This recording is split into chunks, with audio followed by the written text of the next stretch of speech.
Hello, and thank you for joining us in Mapping the Zone, a podcast dedicated to informal discussion of the works and context of Thomas Pynchon. My name is Cody. I am one of the co-hosts. I'm Will. I'm Luke. And I'm Kate. We are following the reading schedule from the Pynchon subreddit, so today we're discussing chapters 11 through 15 of Mason and Dixon. Will, can you please give us a summary of those chapters? Happy to. The Reverend prefaces the next section. Here, while he's off to India and the islands to its east, Mason is set for St. Helena, and Dixon is to return to the Cape after accompanying Mason on his journey. And so, he's not actually here for any of this. Mason is to assist the young, connected upstart astronomer Neville Maskelyne in measuring the motions of Sirius. Dixon will watch a clock. The island of St. Helena is described as some natural-formed Escher illustration, where a rise in elevation is met with a sense of descension, and the waves endlessly reverberate through soil, stone, and flesh alike. From the opinions of the locals, the crashers are of a mild sort. It has been famous for ages as a facilitator of madness, and that reputation seems justified. Acquainting themselves with Jamestown, they happen by the local gallows, and what coincidence, so does a one-time inamorata of Mason's, Florinda. She's there with her fiancé, but before delivering such presumably dread news, she and Mason launch into song, reminiscing how they'd met at their own local gallows at Tavern. While they differ in sensibility, they share a taste for the morose and heretic, and the widower's melancholy is just what this social climber needs then for her self-development. When the moment comes for him to meet Florinda's new beau and is assumed an actor, he takes small vengeance by unleashing Dixon and his hidden powers of humor. The pair meets Maskelyne at a pub, suitably the Moon, and Dixon wastes no time in making clear just how little he desires the younger man's awe, instigating collegiate rivalries, starting praiseful conversations with others about the latest Gothical serials. Despite his fop sweat constituting up to 40% sheer arrogance, it seems that the locals have developed a certain fondness for the young Maskelyne, and the landlord brings out a birthday cake, complete with icing and cheer, if a week late, to the 29-year-old's chagrin. Meanwhile, Mason and Dixon discuss, the instruments are misaligned to a catastrophic degree. Maskelyne is not a fool, surely. He must know. Shouldn't they let him be? Mason insists they do so, while Dixon tries to subliminally indicate broadly in the direction of plumb lines. We are treated to a depiction of a meeting of clocks. The one M and D relied upon in Cape Town is swapped for that used by Maskelyne and his former partner, and as they sit alongside one another, they swap stories and warnings of hazards in their respective destinations for the time being. The one new to the island apologizes in advance for the pain of dealing with Dixon's peculiarities, while the other promises no relief from madness here. After their departure, Dixon makes the cause for concern evident. He introduces himself affably to the crated-up clock and makes his own apology. It seems that in his abandonment and subsequent isolation, Maskelyne has developed a bit of the old sensitivity. He shares rough drafts for the escape from notice upon such a claustrophobic setting, which he believes to be alive in itself. In this making acquaintance, Mason learns of the madman's reason for popularity. He's the brother-in-law of the single man next to the Pope and one or another king or emperor who holds the most unchecked power of the day, Robert Clive of India. At some point along this journey of harebrained theorizing, including a dragon inhabiting the volcano, Mason starts to realize the ways that his own grief has dragged him away from reality and closer in kind to Clive's brother-in-law here. As much as he may have wished for Dixon to be closer in temperament to his own, this funhouse mirror of a partnership is distressing. Maskelyne seems to feel quite to the contrary, excited for more philosophically minded discourse. Mason assumes ulterior motivation. Before long, he's asking if the assistant to the Astronomer Royal has perceived any connectedness in Dixon. The talk among Maskelyne's own connections may indicate something untoward in his background. By the end of this, he's confided also his concern for his sister's well-being, being married to a famous opium addict and warlord of a sort, his subconscious musings in preparation for devising his later solution to the problem of divining latitude at sea, and his central terror that communication with others becomes ever more obscure, and so a hint of misapprehension can be used to startle him away, like some cat with a spray of water. We are also introduced via remembrance to Susanna Peach, Mason's sweetheart, the one who got away, and married his mentor in the end. As soon as Dixon returned, Cornelius Vroom has mistaken him for Mason, and decided to finally shut down this English rapscallion so intent on diminishing the honor of his household. So of course he pursues Dixon through streets, taking pot shots with his elephant gun, until Dixon one day rushes, but not tackles, him, taking the rifle and showing the confused Dutchman a good time in a Malay tavern. The moment they get a couple drinks down, the tables turn, and Cornelius leads Dixon to a VOC-run house of ill repute, where he unveils Astra for Dixon's benefit. There in some back room, the Dutch pay high prices to recreate the obviously erotically charged event, where over 100 English soldiers were crammed into the British East India Company's own holding cell and left to die, the Black Hole of Calcutta. The racial tensions made clear only heighten their libidos. Disgusted as Vroom enters the fray, Dixon goes looking for either Astra, for a purpose yet determined, or at least some reprieve. He settles for a bar, and meets the former policeman Bonk. Admittedly tired of the spying, Bonk has decided to go trekking, to homestead a farm, and alludes to being only one of many making such a journey. After dragging Cornelius's limp body to the household at dawn, he is warned by Crete. Rumors abound that the English intentions here, Rumors abound about the English intentions here, sure that they're trying to upstage the announcement of 2 Dutch-made clock gifts meant for the Emperor of China, his own re-arrival towing an English one boding poorly.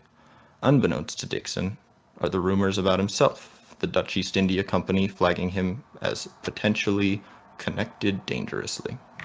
Maskelyne has finally realized the Plumline's mistaken hanging, and so insists they move to the other side of the island to account for the mountain's gravity in his calculations, to attempt the prolific instrumental errors. Mason prays lenience, not desiring to be buffeted by the winds opposite, which seem to lead more surely than any other single cause on the accursed isle to utter mental dissolution. No dice. Perfectly in accord with expectations, after they get to work, back indoors where hearing is more than a receptacle for torture, Maskelyne details his repeated conversations with a German soldier so abandoned on this rock that he's constantly on the brink of suicide. Maskelyne, touched, a bit guilty for his voluntary stay, agrees to buy out his contract from the VOC to get him home. Mason, instead of meeting this man Dieter, begins to hear, more often than not, whispers than full speech, in the voice and attitude of his Rebecca. He eventually makes his way out one typically breezy midnight under the stars and sees her phantom. He tells her all that's happened, explaining his isolation, and she entreats him to wait until he's dead to do as others direct. They converse further, at other occasions, out on that windward bluff, and then even when he returns to Jamestown. The impossible, inexplicable experiences, though finally delivering exactly what Mason has been wishing for all these 2 years, shake the man of science, and he is barely able to keep the fright within himself until Dixon finally returns, lending a confidential and sympathetic ear. All right.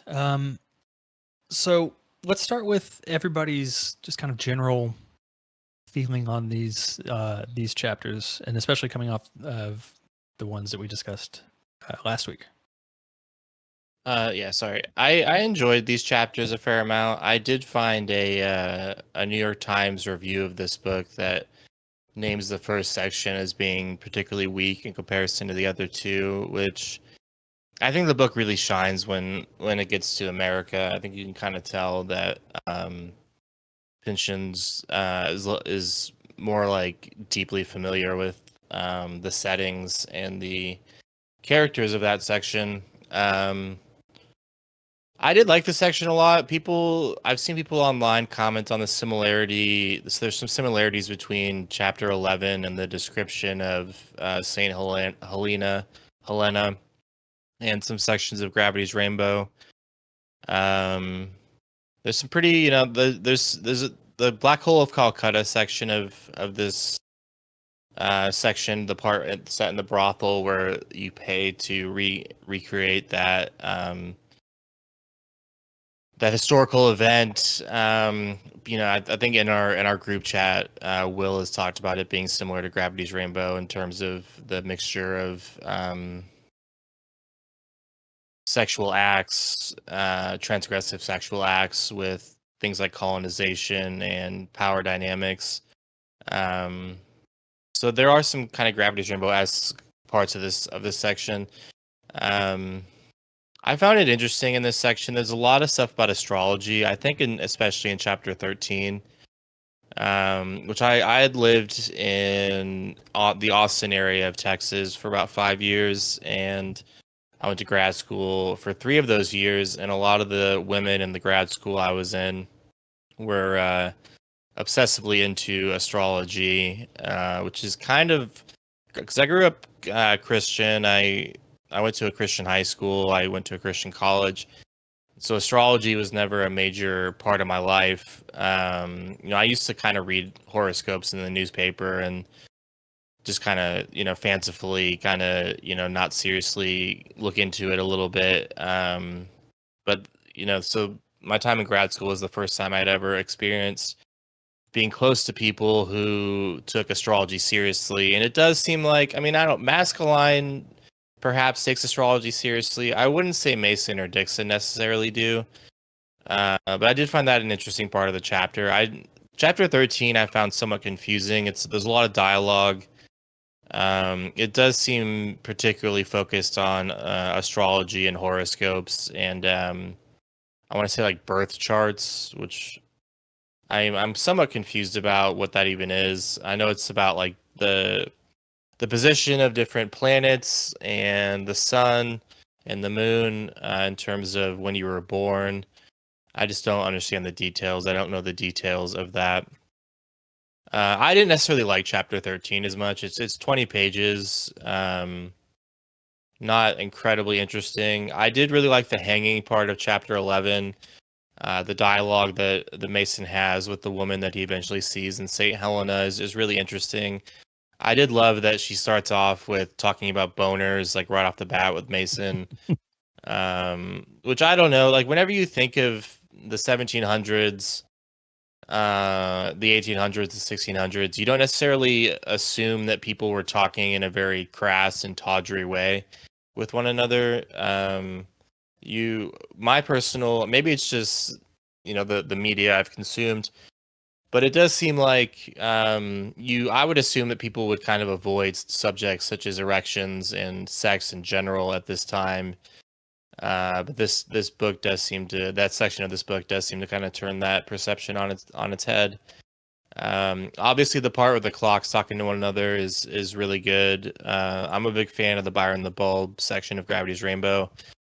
I've talked a little bit about Pynchon anthropomorphizing dogs, but it's kind of a little bit more interesting whenever inanimate objects, I guess clocks do move and have winding gears and moving gears, but it is interesting to kind of get the clock's perspective on stuff like the ocean, which they kind of talk about indirectly, and it is stated that that was the main subject they wanted to get to, which they never got to. Which can be, I've had some probably social interactions where a piece of gossip or a piece of news has been on probably me and the other person's mind, but for whatever reason, the interaction didn't last long enough for either of us to address what was on our minds, which is an interesting perspective on conversations and interactions between people. Yeah, I don't. There's some cool parts of this section too. The part where I forget the guy's name, but the Vroom uh, patriarch shooting at Dixon because of the rumors going around about Mason having sex with his daughters and his wife and his slave. I don't know what y'all's opinions on this are. I assume that Mason never actually I'm blanking on the word, fulfilled the actually had sex with any of them. I was under the impression that he was kind of too scared. We do get a part of this section where it's clear that Cherry Coke is editing himself in terms of what he's talking about, especially as it relates to sex. So, Cherry Coke could, of course, have just been implying that Mason had carnal relations with at least one of the women. But I kind of assume that didn't happen because Mason is portrayed throughout the book as somewhat repressed, much too obsessed with his dead wife, and perhaps scared to like sully her memory or like betray her in some way. He doesn't seem to want to move on from his ex-wife. So it is interesting that those rumors were spreading around Cape Town. I mean, they're rumors and gossip, which you know anyone with any experience with human community knows that rumors and gossip are often baseless. Yeah, I mean, it's kind of an up and down section of the book.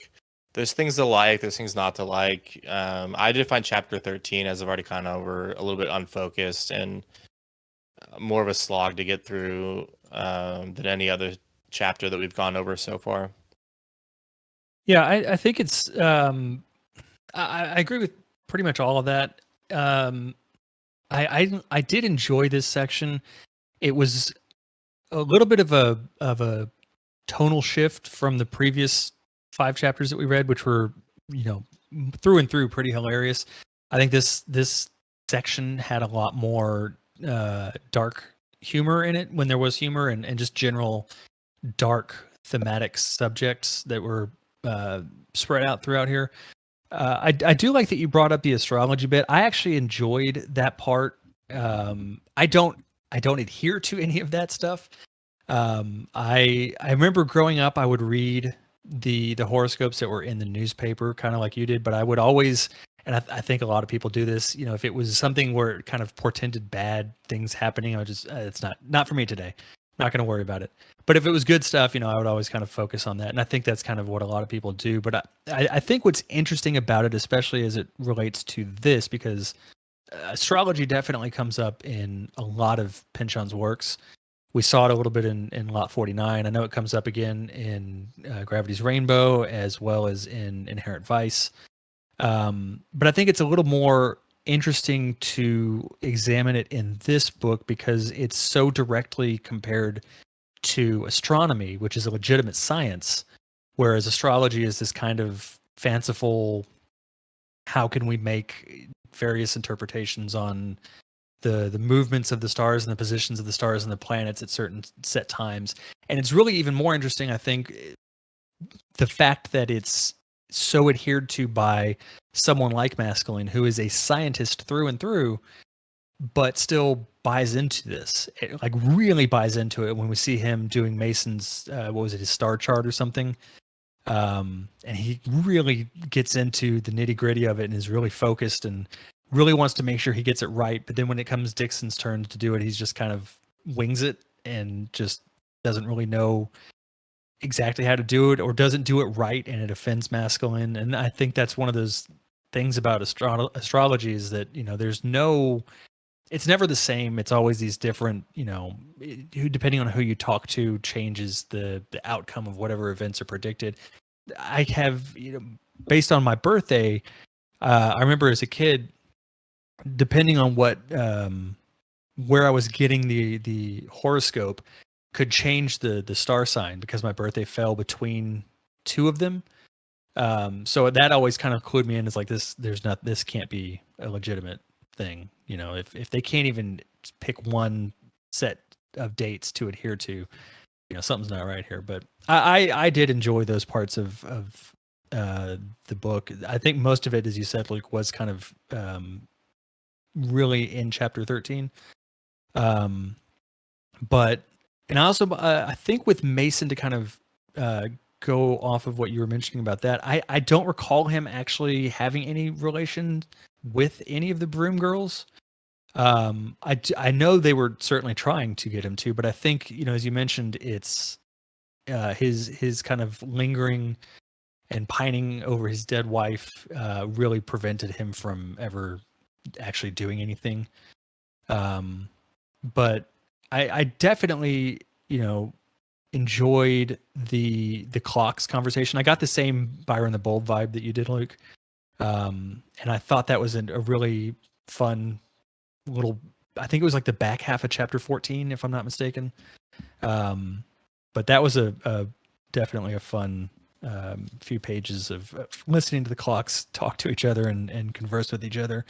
And that's something I want to bring up later is what significance that has to the story itself. But yeah, I enjoyed these five chapters. It hasn't been my favorite part so far, but I definitely enjoyed what was throughout there. I didn't, I saw that review you mentioned about it needing to be edited. I think they said it should have been cut in half or something. I'm not sure I agree with that much of it being taken out. I certainly think, it could have been pared down and not affected the story too much. I'm fine with what's there. I have no complaints, but I can certainly see where someone's coming from with that.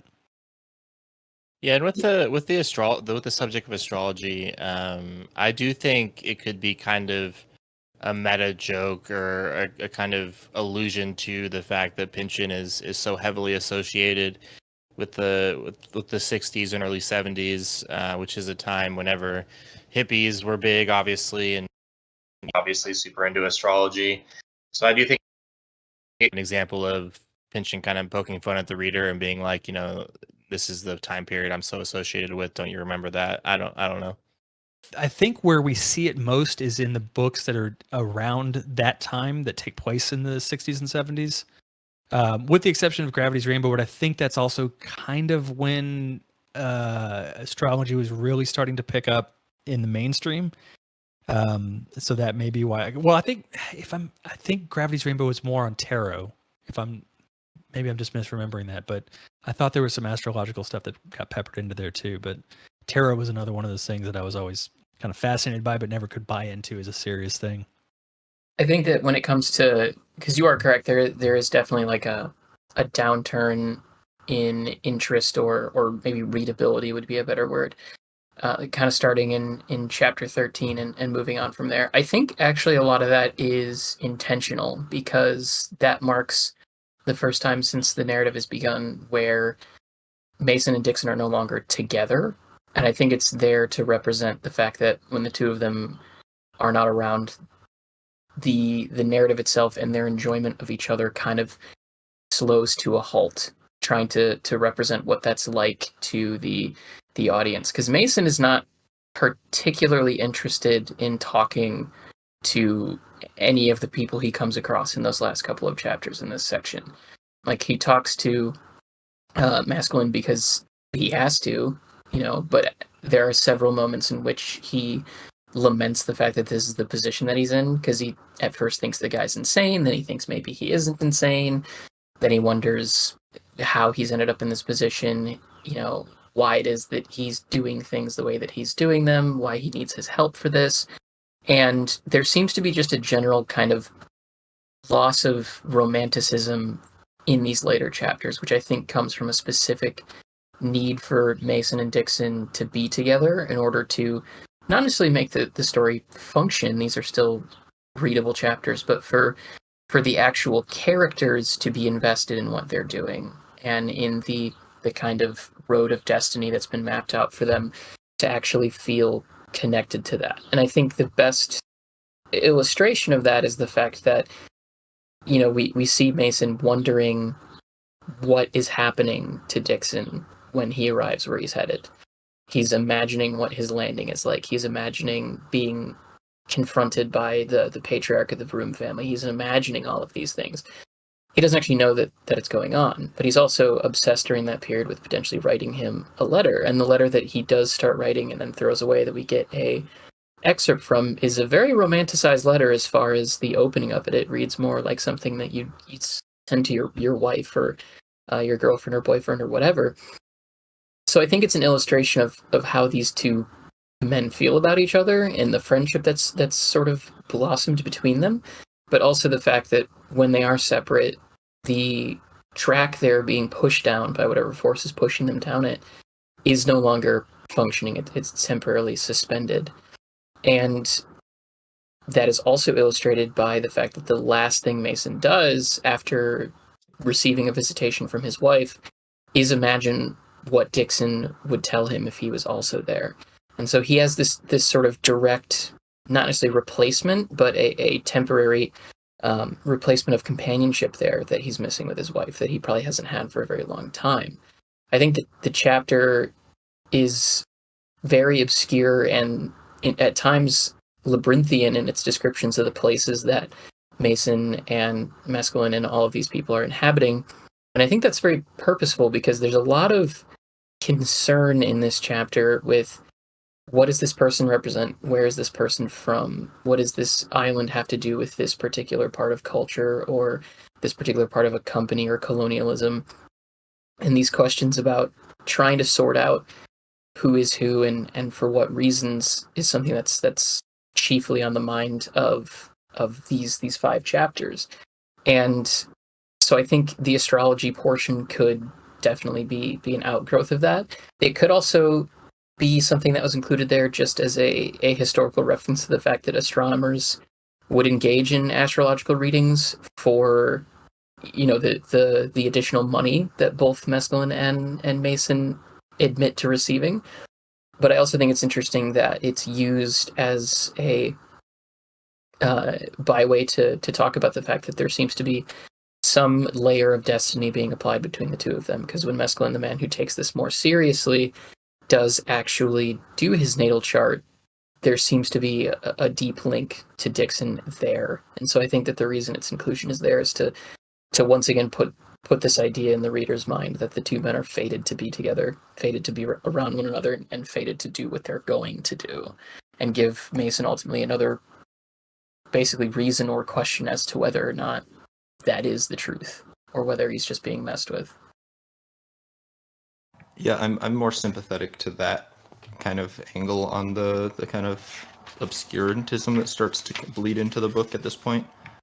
But one notable thing, and I'm a fool because I just moved away from it. But on page 110, we have Cherry Coke start to nod off into sleep in the middle of a sentence, and I mean it's never just anything, with Pynchon. At the very least, he's always trying to make you ask why. But I mean, it seems very notable to me that you have these dreamlike passages describing St. Helena, and then going into the narrative of the kind of the insanity that descends upon everyone who stays there for an extended period of time start to break down in terms of logic and cohesion is suitable to that. And with regard to the astrology, I have a lot of thoughts, but firstly, that I think that in little things in this in chapter 13, which I agree is very much a slog compared to the rest of the book so far, you get these kind of senses that Masculine is in some ways connected to other characters in other books by Pynchon.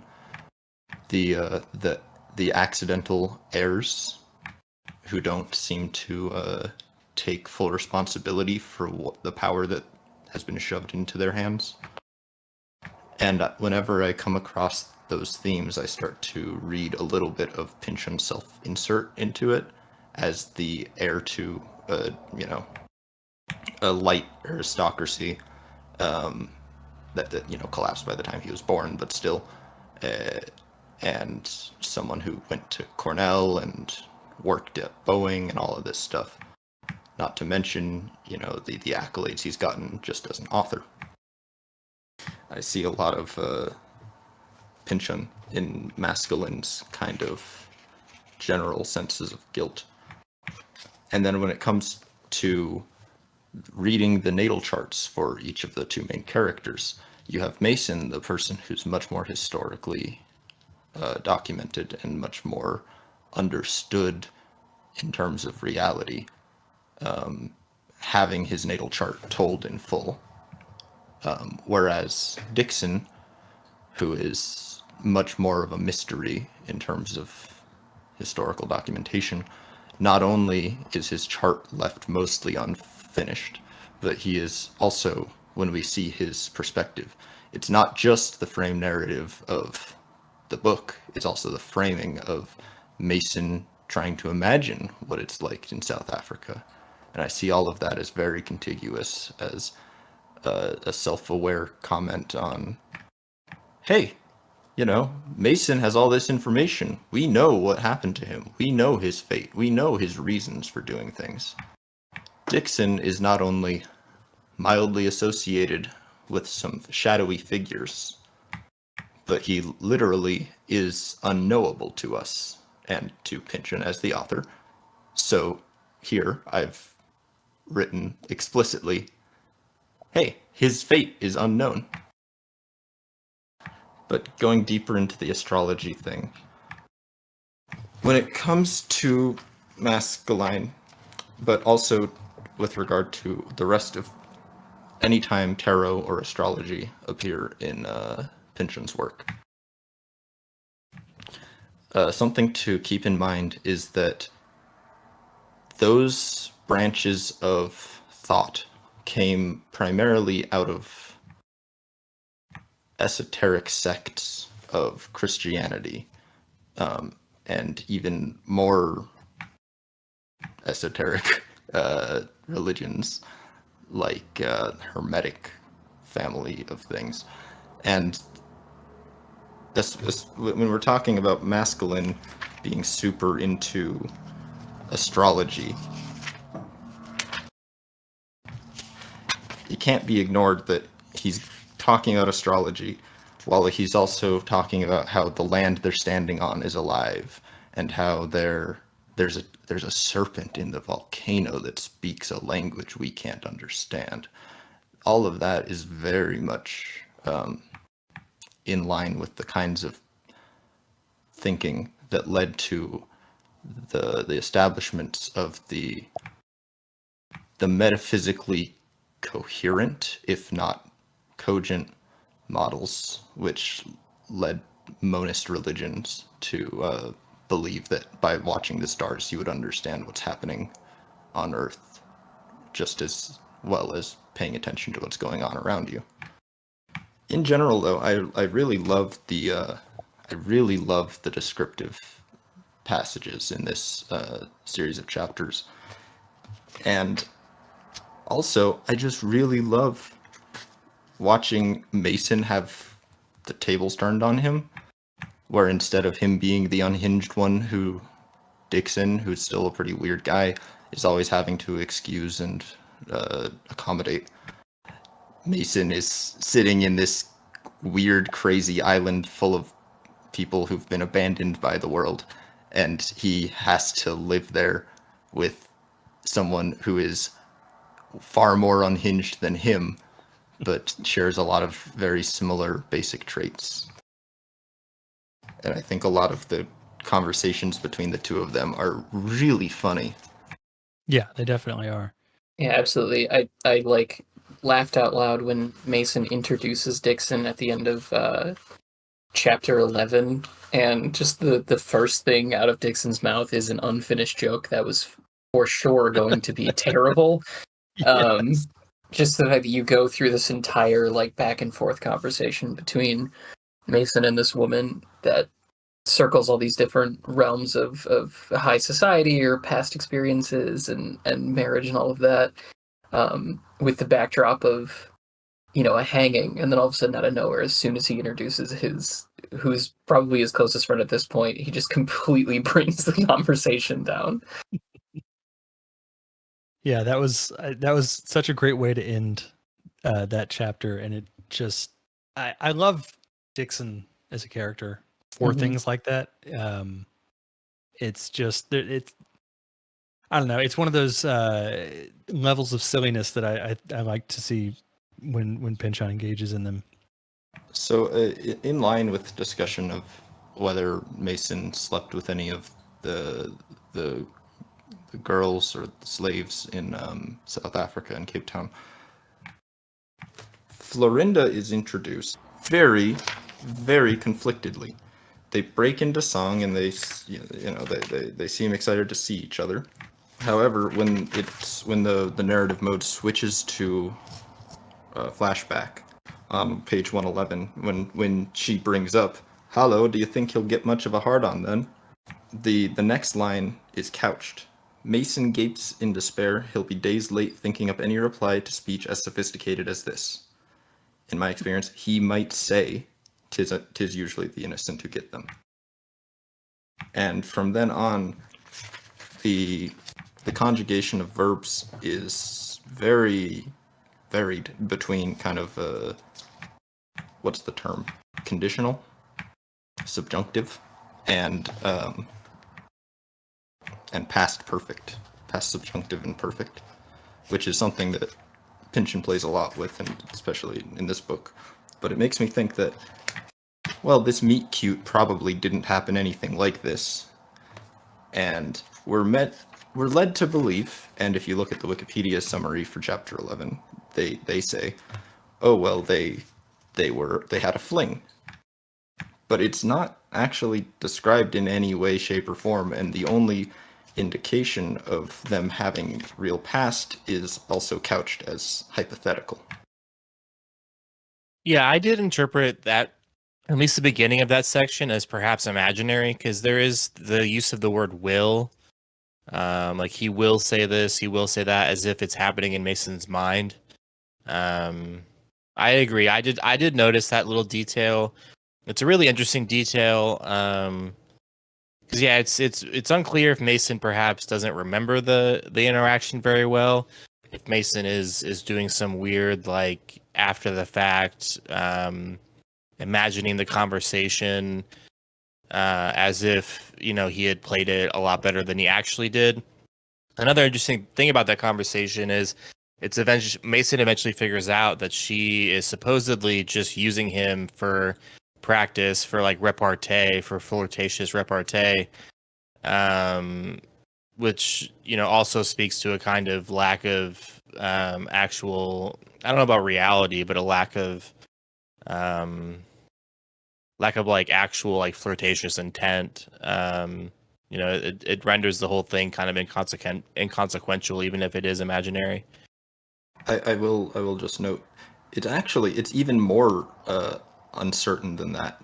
It says, what he does not consequently understand is that having reckoned him harmless, she has decided to get in a bit of exercise in that endless refining which the crafts of coquetry demand, using Mason as a sort of practice dummy. And coquetry, it is usually associated with empty flirtation, but it doesn't exclusively mean that.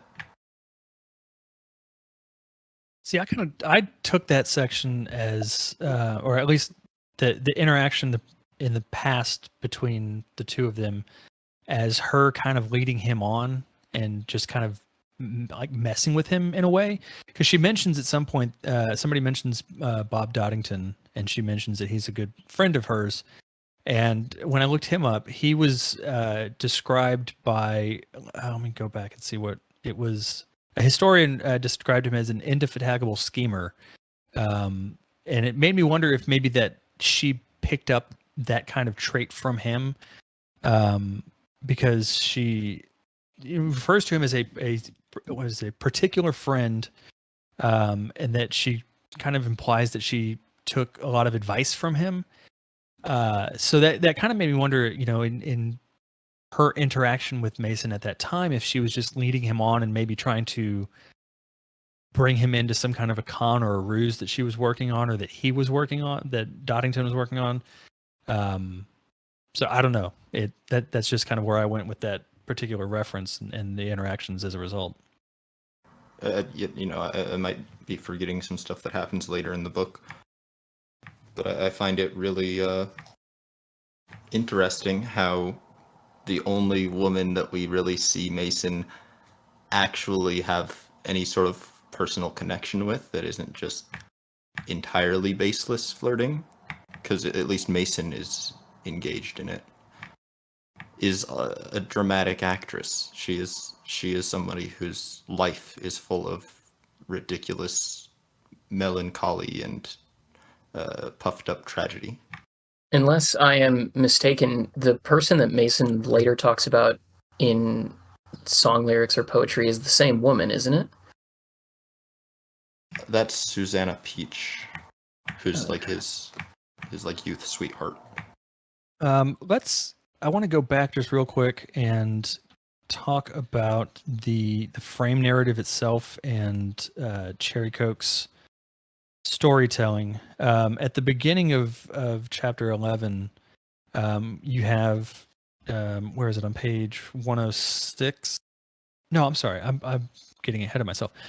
There's a part later in the sections on page 146 where Pitt and Pliny start to kind of question the narrative. I think they did it earlier too, and maybe that's what I was thinking of, that it came up earlier. Oh yeah. I'm sorry. On page 105, they the first time they kind of question it, they say, then how are we ever to know what happened among the three of them upon that little known island? And where they're kind of questioning Cherry Coke's storytelling is, as the reader, we should also kind of be aware of that as well. That we talked about this earlier. He wasn't there for most of these stories and interactions, but we're getting his perspective or his telling of it.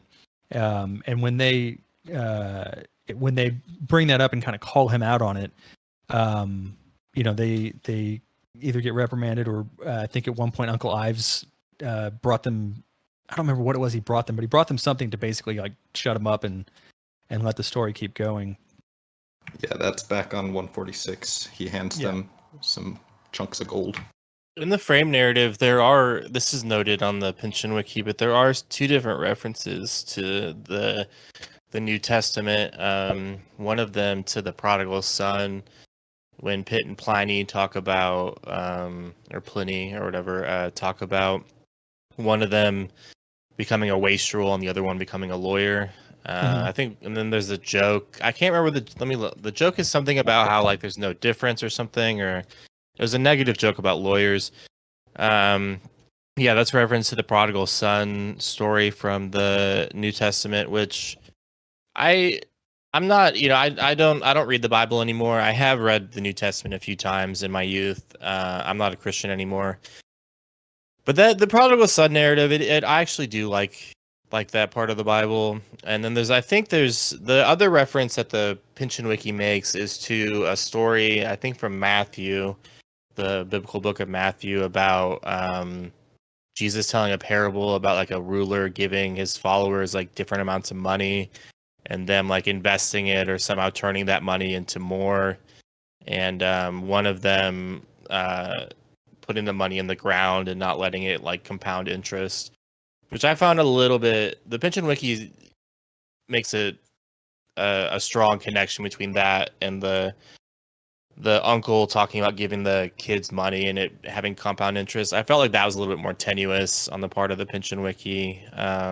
The prodigal son reference is a lot clearer than the other one. But I mean, it's interesting to think about that. Like at the time of, Mason and Dixon don't really seem too concerned with the Bible or with Christianity. But it is interesting that in the frame narrative, those kind of clear references seem to pop up a little bit more. Yeah, and the other thing I wanted to bring up about the frame narrative and how it's used here is specifically with Bray, and there's what I kind of took as foreshadowing here. You have right before the kind of the story shifts out of the house where Cherry Coke is telling the story. You have the part. There's a brief part where they say, "What's the mystery?" Ethelmer shrugs. Didn't days take 24 hours to pass as they do now?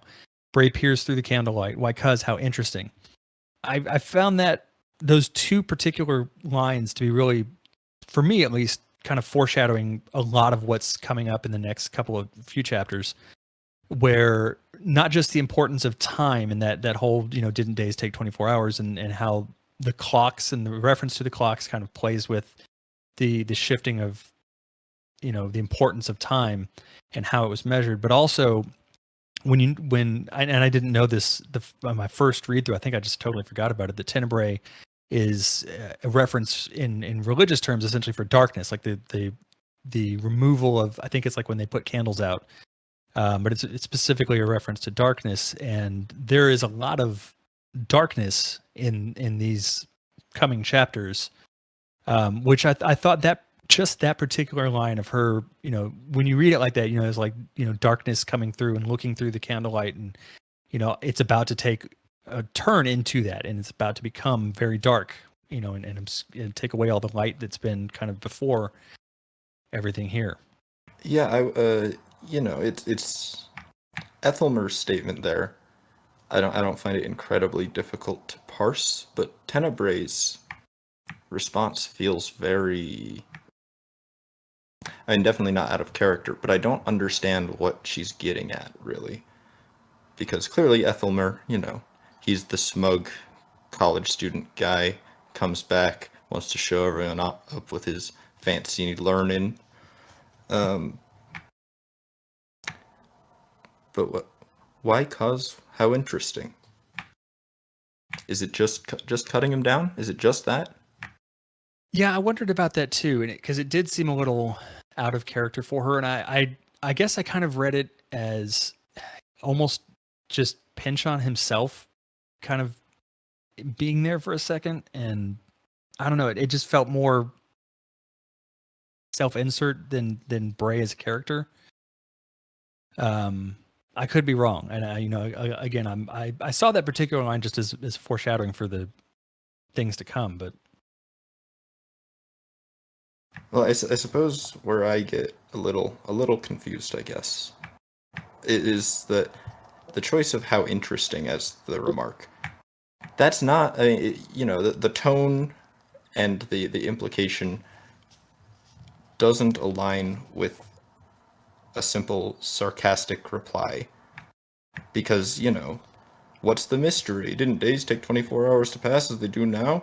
You'd expect that what Ethelmer's expecting there is for people to be like, well, that's a good point. But that's not interesting, is it?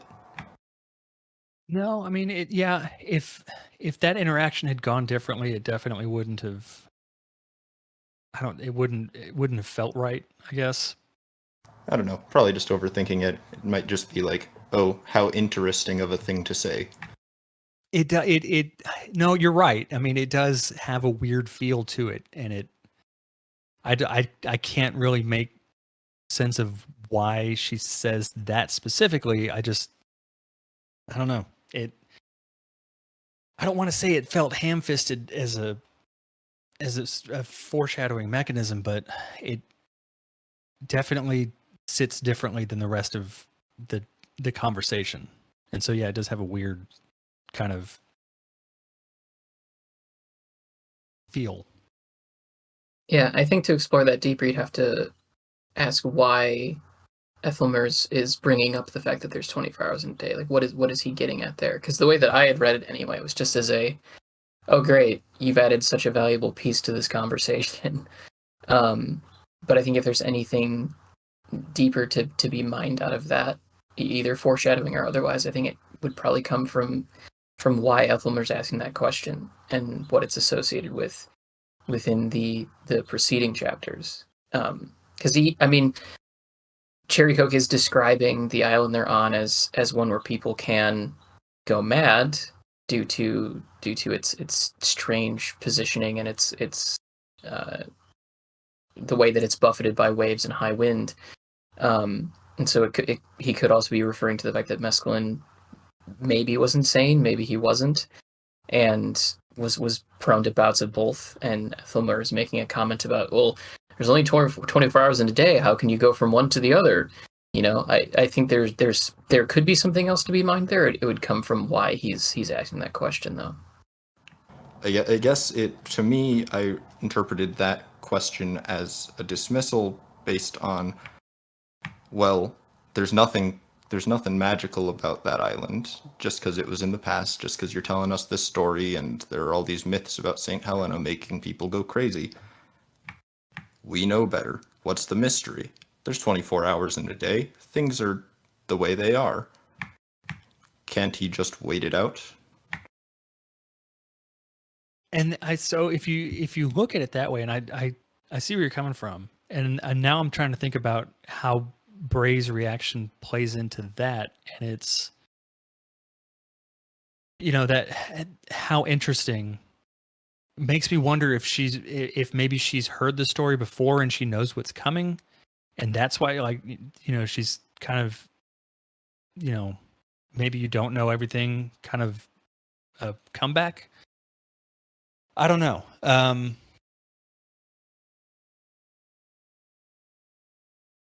Yeah, I don't know. I mean, we could probably go back and forth on that for a while and never really hammer down anything specific. But I think that's kind of also part of all of this, is that there isn't really a specific way to look at it.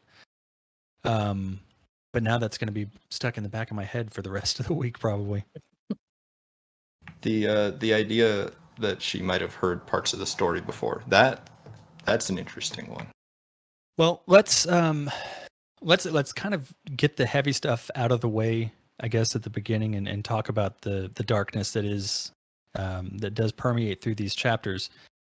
I think kind of the first thing, and it was already kind of touched on here, Will, with what you were, when you were kind of describing the island and the madness that comes as a result of it. There was, for me, and I didn't really see anything mentioned in the Pension Wiki or on the Reddit. I went through the read through just to see if I could find anything, and unless I missed it, I didn't really see any references to it. But I got a lot of very Lovecraft vibes from specifically those parts of these chapters where they're talking about the island and specifically referring to it as almost an entity, and the kind of terror that brings with it, and how that impacts the people on there. I haven't, outside of like kind of his major stuff, like, Call of Cthulhu and At the Mountains of Madness and a few other of his short stories. I'm not by any means, very well versed in his work, but I know kind of enough of it to kind of see those references. I don't know if I'm alone in seeing those, but I definitely got those vibes from those descriptions specifically. Yeah, no, I agree with that characterization for sure. And I think it's not excuse me, I think it's not too far of a step to reach for the idea that it's described that way very, very purposefully because of the horrific history that island has, as far as, the Dutch East India Company, the usage of slavery that was there, the fact that at one time, like, I think 80% of its inhabitants were slaves as part of the colonial project, and everything that we would come to see over the next couple chapters, that much horror existing in a place might become somewhat palpable in the experience of being there, or of experiencing that island, being on it. And there are certain places that just give off, for lack of an academic term, bad vibes, or something sinister seems to lurk within them. And I think that for the reality of what's going on the island, characterizing it that way is very purposeful on Pynchon's part, and Lovecraft is a master at doing exactly that with his writing. Yeah, and he's definitely using it to kind of feed the paranoia of the people that are on there. There was specifically on page 128, the first paragraph there, where he's talking about, it starts with, "Pray you, there is no comment upon the island so unfavorable that I've not heard already from Waddington or uttered myself. For a while I firmly believed this a place of a conscious creature, animated by power drawn from beneath the earth, assembled in secret by the company, entirely theirs. No action, no thought, nor dream that had not the company for its author." So it's, it's exactly that. It's the horrors that have taken place on this island as a result of the East India Company, and their control over it is so intense and so powerful that it has essentially created this idea of the island being alive and having sentience and being capable of producing more evil than already exists, and continuing to push that forward, all as a result of the power and influence that the company has over all of that. And I think that, again, ties into so much of Pynchon's work, but especially Gravity's Rainbow and Against the Day, I think really examine those ideas through specifically that Lovecraftian horror element of that unknowable evil and unspeakable horror that doesn't really have to be described necessarily in a physical sense, but more so in just that psychological sense, and that control and that unknown element that makes it so intense and so frightening. Yeah, especially stepping back from the specific description, or I suppose the location, to who's describing the location too. You have somebody who, from what we know anyway, wasn't really involved in what was going on there, but this is just what he experienced seeing it, or maybe secondhand from other people. So it makes even more sense from a framing perspective to characterize this place as something, out of time or out of civility, in that it's become so evil that it's corrupted the very soil that it sits upon because of what's happening there. I didn't necessarily pick up any Lovecraft influence or reference in particular, but I very well could just be missing it. I definitely picked up a generic kind of weird fiction vibe, though. One thing of note, there's a concept called infrasound, which is basically the idea that there are certain ranges of very low bass tones that seem to conjure certain responses for humans. And this is not like some magical thing. It's just, you hear the sound and you subconsciously associate it with something else. And places like, I think it's El Capitan Mountain in California, if you're standing alongside it, it seems that for a lot of people, that infrasound can trigger, the infrasound from the combination of wind and waves and geological activity can trigger nausea or a sense of impending doom or other generic kind of implications of horror. And with all of the time spent discussing the layers of sound that are constantly hitting this island, it makes me wonder if that isn't something that we're meant to think of, because it was circa the late 50s that the idea was actually identified in the artillery field, actually, because it creates nauseating vibrations and it can be used to predict, reading from Wikipedia, predict where munitions are used. I've heard of that before, and I think that is one of the theories about how animals react to weather events and things of that nature, where they get that sense of uneasiness before something, like an earthquake or major storms roll in. If I remember right, I haven't looked too much into it, but I think that was something that came up with that research, and I hadn't thought about that concept in relation to this section, but that's an interesting connection. Especially when compared to something like an artillery field. Like, if the waves and the wind is Mhm. that strong, it wouldn't be too much of a shock to have people just constantly feel like they're under assault by something, and it drives them to these moments of temporary insanity. But yeah, continuing on the topic of the darkness that exists on the island and in these chapters, obviously we've touched before on the issue of slavery and its role in the goings on in this book. This is also the first section in which we get mention of the black hole of Calcutta, and when I read about it, it was one of those things that just kind of fascinated me. Just the brief mention of it, and then where it comes into play later on, not just in this section but further on in the book. So I found myself wanting to kind of look into it, and it's an absolutely atrocious thing that happened.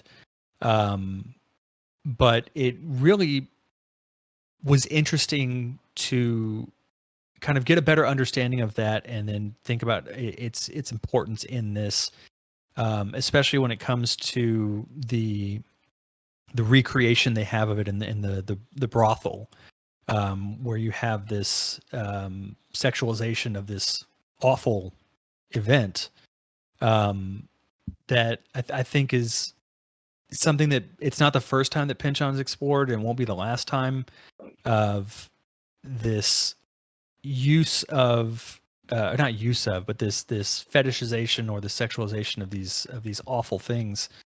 And there was a line in the in one of the chapters. Let me find it real quick, because it really hit about how that plays into it. Hold on just a second so I can see where that was.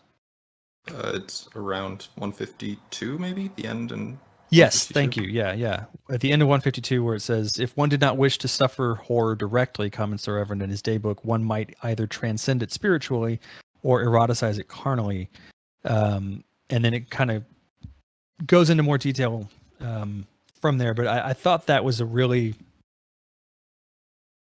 apt way of describing that, and kind of the way that some people react to trauma and to horrors that, most of us will never thankfully have to go through, and can barely conceive of.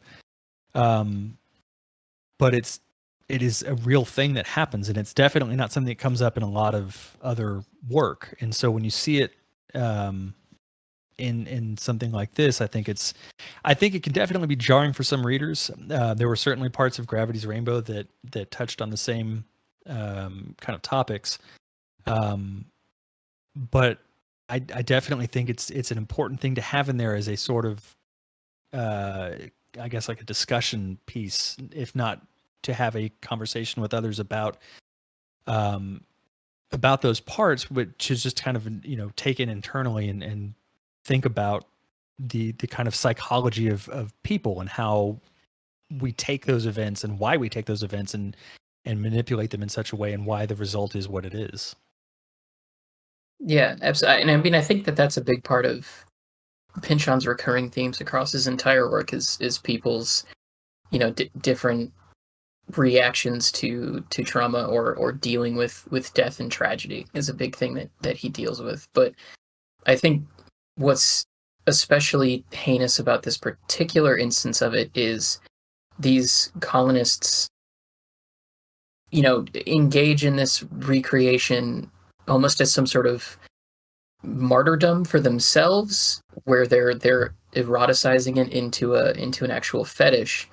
But there's no mention from them in any of the other chapters, or in these chapters, in their relationship to the actual people that it was done to, where they acknowledge that it was something horrifying, where they acknowledge that it was something like truly evil or heinous, or whatever descriptor you want to apply to it.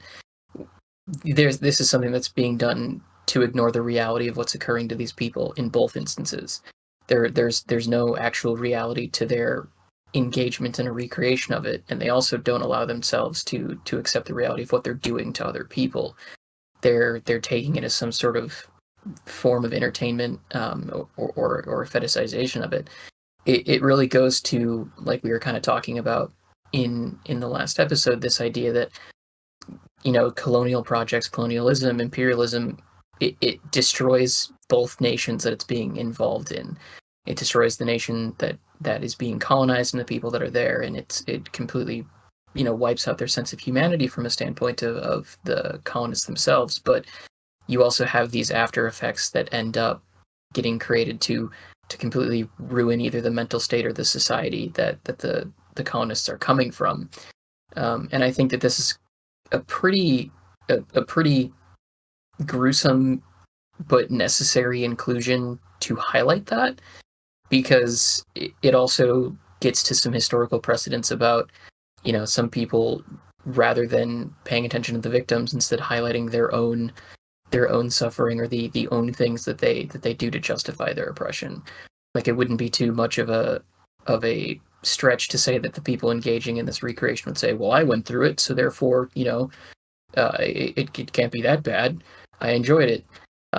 It really goes to show the dehumanized mindset on both sides of something like colonialism occurring.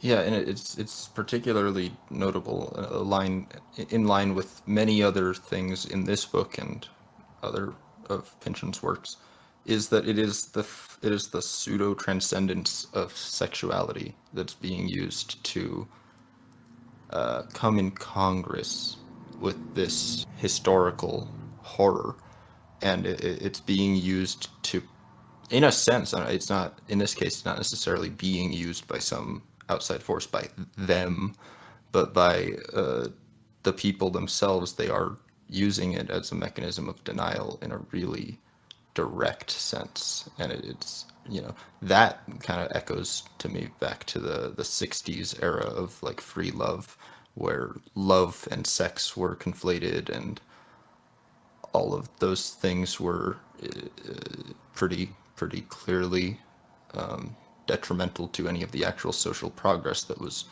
being made, because people just kind of got their rocks off instead of, actually considering the horrors that are around them. They ritualized it with sex, and the fact that there's catharsis in the act of sexuality doesn't actually, just because it feels like it continues into the conceptual, it doesn't mean it does. And I don't want to stay too long on that topic, because it is a depressing one.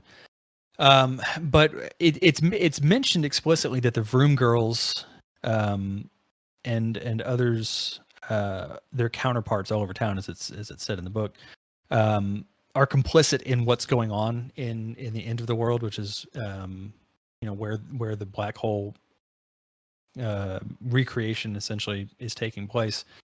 I don't think it mentions explicitly that the Dutch East India Company is in on it as well, but it certainly seems to be implied if the Vroom girls are in cahoots with all of this, that obviously the company itself would have some kind of a sway in it happening, and it would make sense, I think, because it can be used as a means of sort of distracting from the awful things that they're doing. You provide this deranged entertainment for people to take part in, and then they, you don't have to worry about them anymore, because now they're part of it, and they're essentially part of the company now, because they're taking part in what's happening.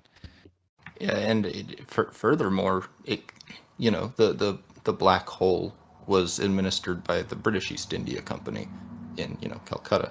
Mm-hmm. Meanwhile, these are people in Cape Town in a VOC run brothel with in a society, colonial society, where it's everything is controlled by the company. So of course they're going to make a mockery of the tragedy that comes due to the mismanagement of their direct competitor. Yeah, that's a great point. Let's move on from that, and I found something interesting regarding one of the historical mentions that was in here. Christopher Smart, who's mentioned on page 116. And I was actually looking into this today when I was putting my notes together. There's a mention of him in the opening paragraph of chapter 12, where which I love that opening paragraph, just the awkwardness of them sitting there, where it's Mason, Dixon, and Maskell, and basically just that strangeness of three people sitting and not knowing what to talk about, kind of thing. But they bring up Christopher Smart, and when I looked into him, he had I think it was 4-part writing that he had released called The Midwife, where he took the identity of this person named Miss Mary Midnight, and wrote these humorous little bits and put them out there. And he did that specifically to hide his identity and still release these. And that made me think back to when, I think it was in the chapters 1 through 5 episode, when we were talking about the Wanda Tanaski situation that went down, and I couldn't help but wonder if the mention of him has a connection to that Wanda Tanaski conspiracy that was occurring around the time the book was written, I should say. That's a great spot. Yeah, I would say that would make sense as another sort of wink to informed readers. Now you have me looking at the etymology of Tanaski. Yeah, I wanted to dive more into that, but like I said, I literally found that today, and just didn't have more time to kind of dive into his biography and everything he was doing. But what I did read was really kind of fascinating. So I'm curious to go dive into that more. And I'm wondering, now I'm even thinking if Brett, who's writing or working on the finishing touches, I guess, for the Mason and Dixon companion, if he touches on this. So Brett, if you're listening, let us know. I'm curious if you did any research into Christopher Smart in that aspect. Let's talk about the clocks, the Shelton and Ellicott clocks, because I think that was a part of these chapters that we all, unless I'm mistaken, I think we all enjoyed those moments between them. I wasn't able to find much on the clocks themselves, like the functionality and how they worked and their kind of importance in astronomy. But I did think that in the context of the book itself, I kind of wanted to get y'all's opinion on their conversation and the sort of importance of it in the story and in the narrative, because it almost feels like it's a separate frame narrative from the frame narrative that we're already experiencing, and we're getting this new perspective. I kind of took it as each of those clocks sort of being Mason and Dixon, and they're definitely describing the two of them, separate from our descriptions that we're getting from Pynchon as a writer and from Cherry Coke as the storyteller here. One thing I found interesting about that section is that it's unclear if the clock's time on the various ships that they're on, it's unclear if that has affected their accuracy in terms of telling time.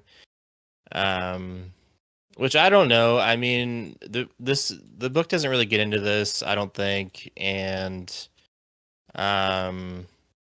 I don't know enough about timekeeping and astronomy to really discourse about this in a very expert way. But it does strike me that stuff with like the transit of Venus, that the time that all of it is happening would be important and stuff like that. And so if there are problems with the way that time is kept, and if there are aberrations in the clocks and inaccuracies in the clocks, you would think that it would affect the math of the whole endeavor pretty seriously. Again, I topped out in like algebra 2, I think, and then I took like statistics or something. I haven't taken calculus or trigonometry ever in my life, so I have no idea if what I'm saying is relevant or not. But it did strike me as a possible kind of problem for people of this time period. They didn't have satellites connected to their phones that were telling them the time down to the millisecond. Yeah. Well, that's kind of what I was able to find, was that the previous clocks that were used, the problem with them was that the pendulum within, which obviously would be the mechanism that moves the clock forward, was essentially taking the motion of the waves, and so it resulted in inaccurate timekeeping. And then it wasn't Ellicott or Shelton that actually solved the problem. It was a different clockmaker, and I can't think of his name off the top of my head now. I saw it earlier, but it was a different person who essentially worked out how to fix that.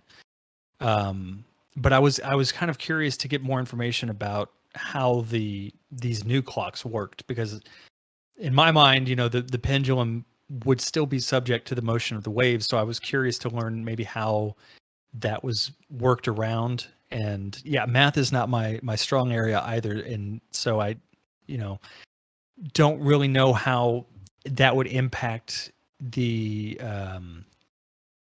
astronomical measurements that they were taking.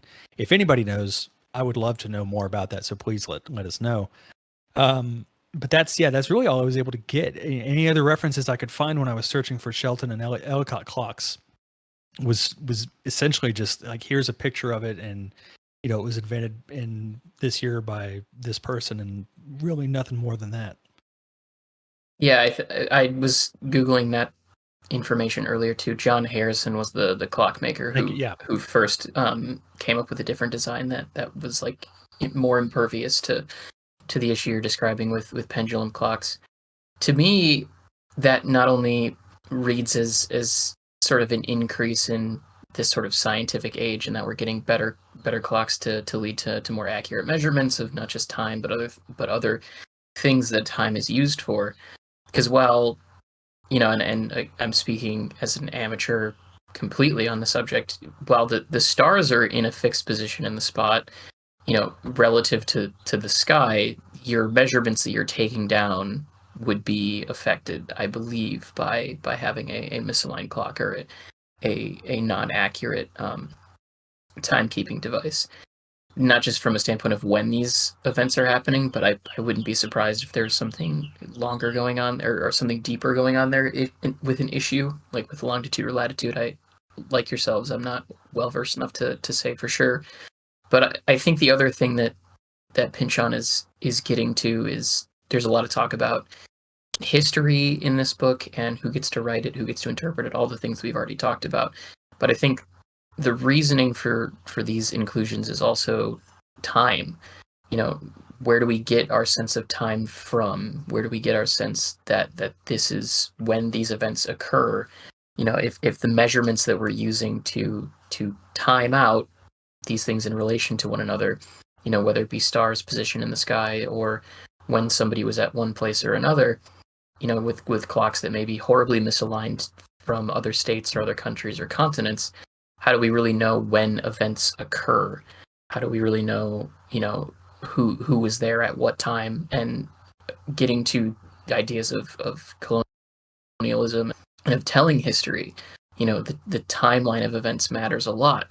And I think there's something else thematically that Pynchon is getting to there, where, not only is history difficult to parse out truth from reality, but even trying to determine when these things happened with something as simple as hour or day could have been wildly different simply because the methodology for keeping accurate time simply wasn't there or wasn't widely spread enough in industrialized making of timekeeping devices to actually keep an accurate record of. Yeah, I completely agree. There's a I don't know if idiom the right word is, it's like a cultural anecdote of people not caring about what time it was until there were railways. And we see on page 156 talking about how it's becoming popular in Holland and in the Cape for people to purchase two-handed clocks instead of simply a single-handed clock, so that they can measure their time more discreetly. And it is discussed as the increased incrementalization of the time changes the way people feel about time's passage. And with regard to the idea of these normal pendulum clocks being taken on board ships, basically to synchronize the same way the other one was with the waves, it reminds me a lot of the perennial theme in Pynchon's work of the failure points of science. How there are, no matter how good we get at measuring things, no matter how we went from having sundials, went from looking at the sky to having sundials, and with sundials and looking at the sky we created astronomy, and then we had to kind of figure out, okay, what is what is the time here and there?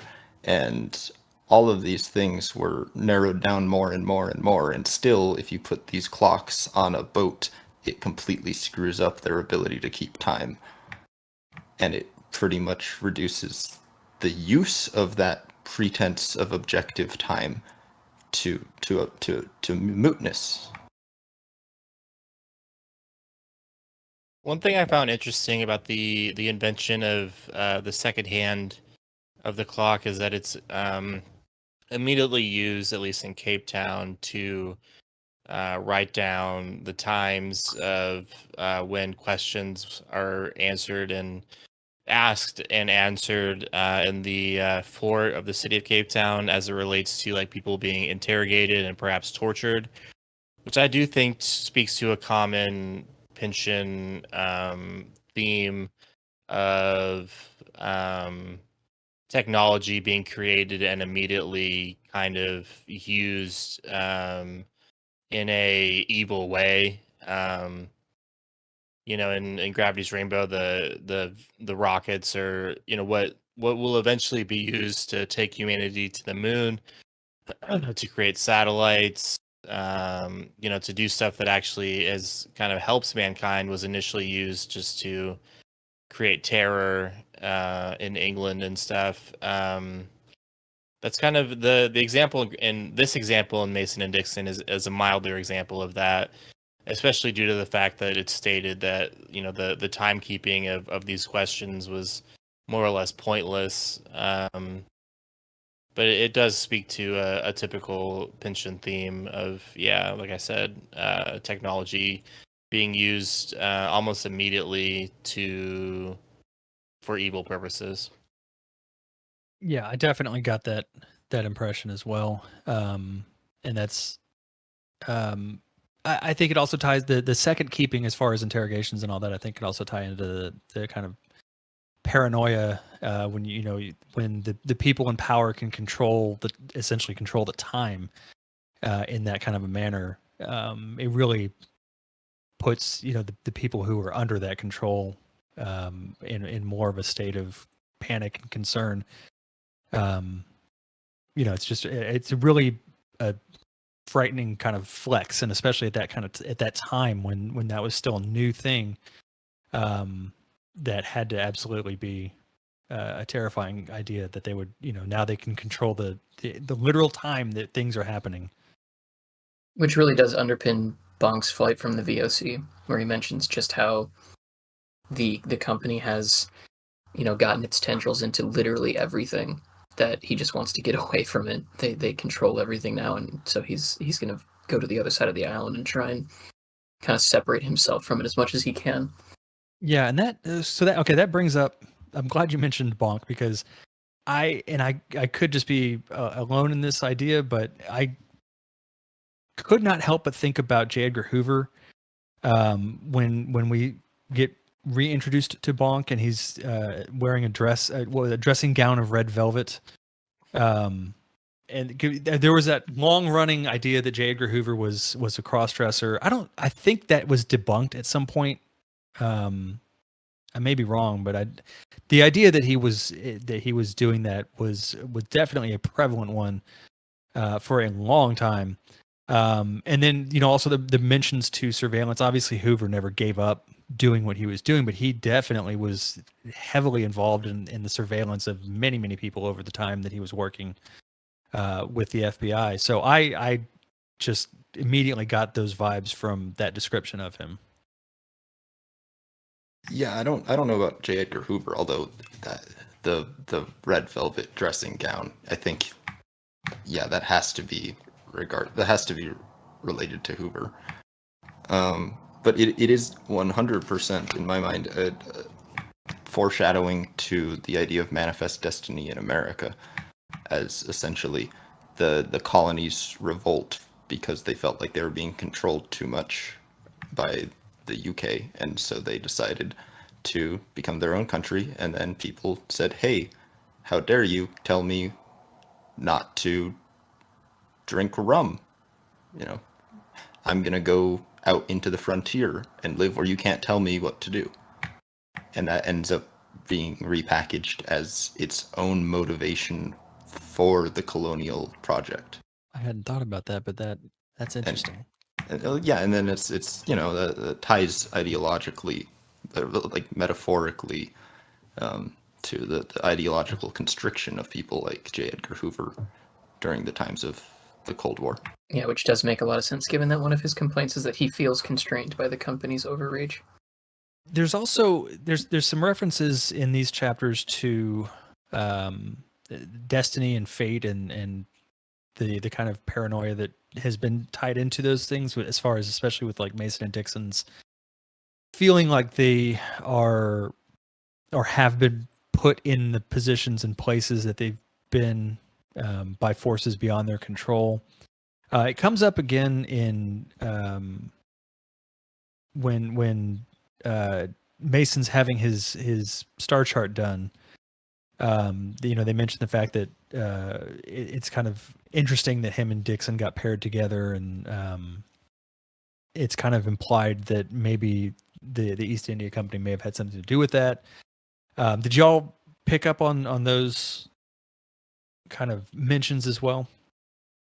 Yeah, absolutely. I think the other thing that's interesting in the context of the star chart reading too is you have these two men who are ostensibly religious and who would potentially 10 years ago, 20 years ago, or maybe not even that long ago, would have looked to the church for guidance in things like this, where they're trying to figure out if they have a destiny or if there's people they need to be around.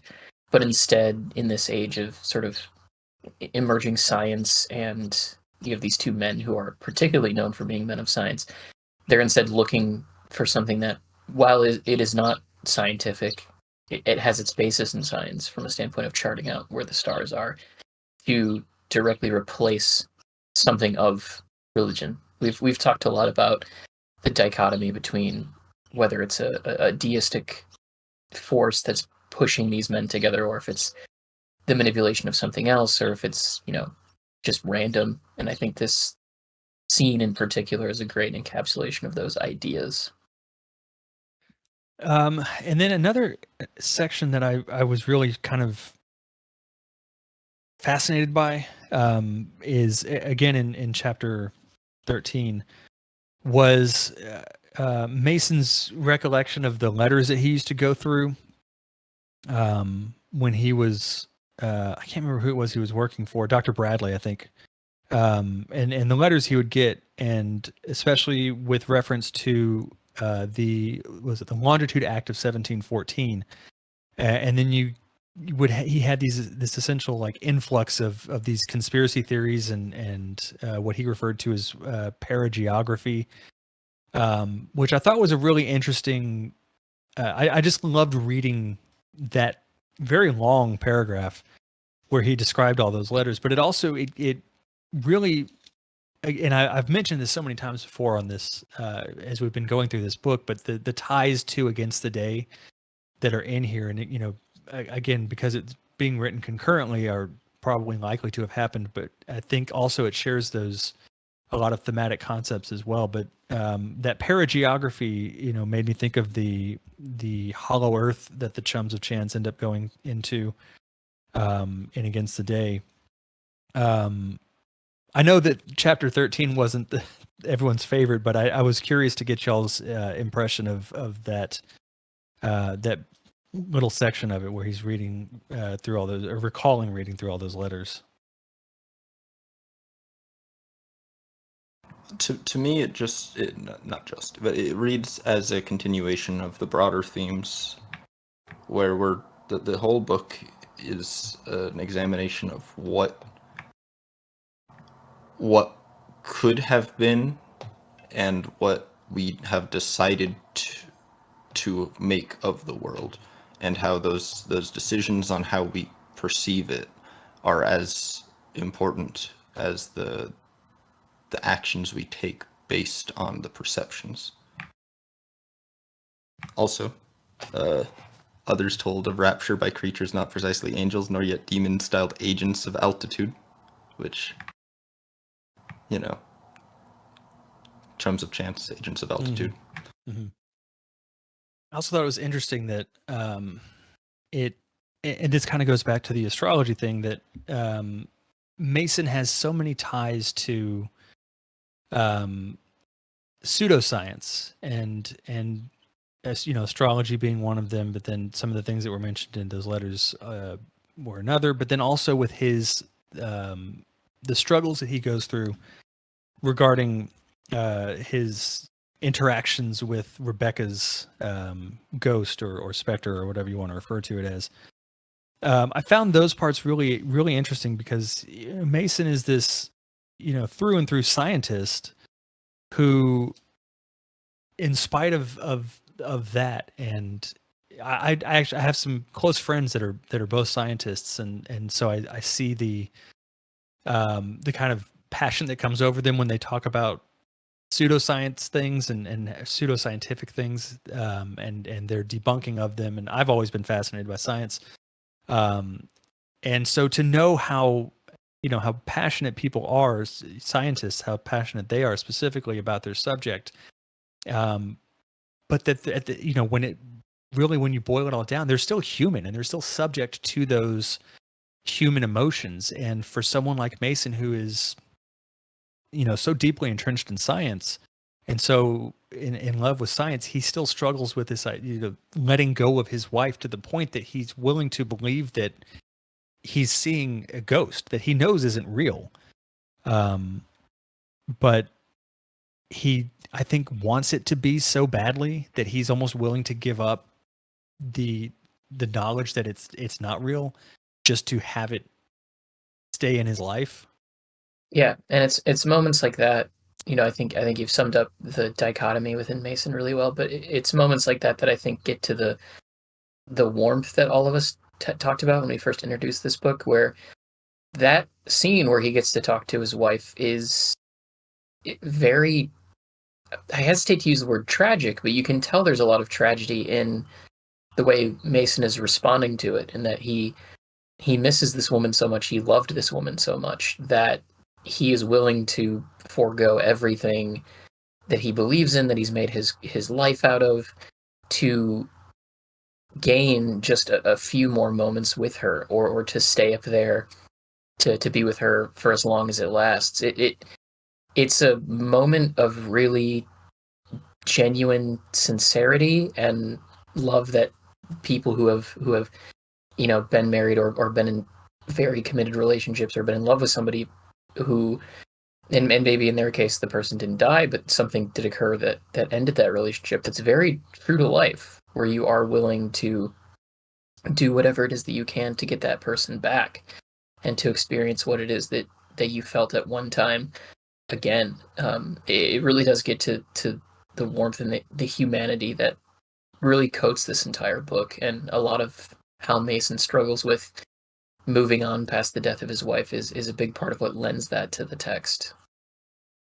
Yeah, and you really see that in when he kind of comes to when he's approached by Dixon, and he kind of opens up to him, and it's I think it really speaks a lot to that that having that person in your life who can be there for you in a really trying time, especially when you lose someone as close to you as Mason did. And I love what he says to Dixon on page 165 when he says, damn, she was here. Was it not her soul? What then? Memory is not so all-enwrapping. Dream sooner or later betrays itself. If an actor or a painted portrait may represent a personage no longer alive, might there not be other modalities of appearance as well?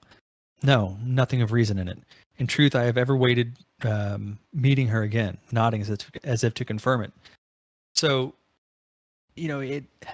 I can't imagine having that struggle that he's going through, and I would hope I never have to.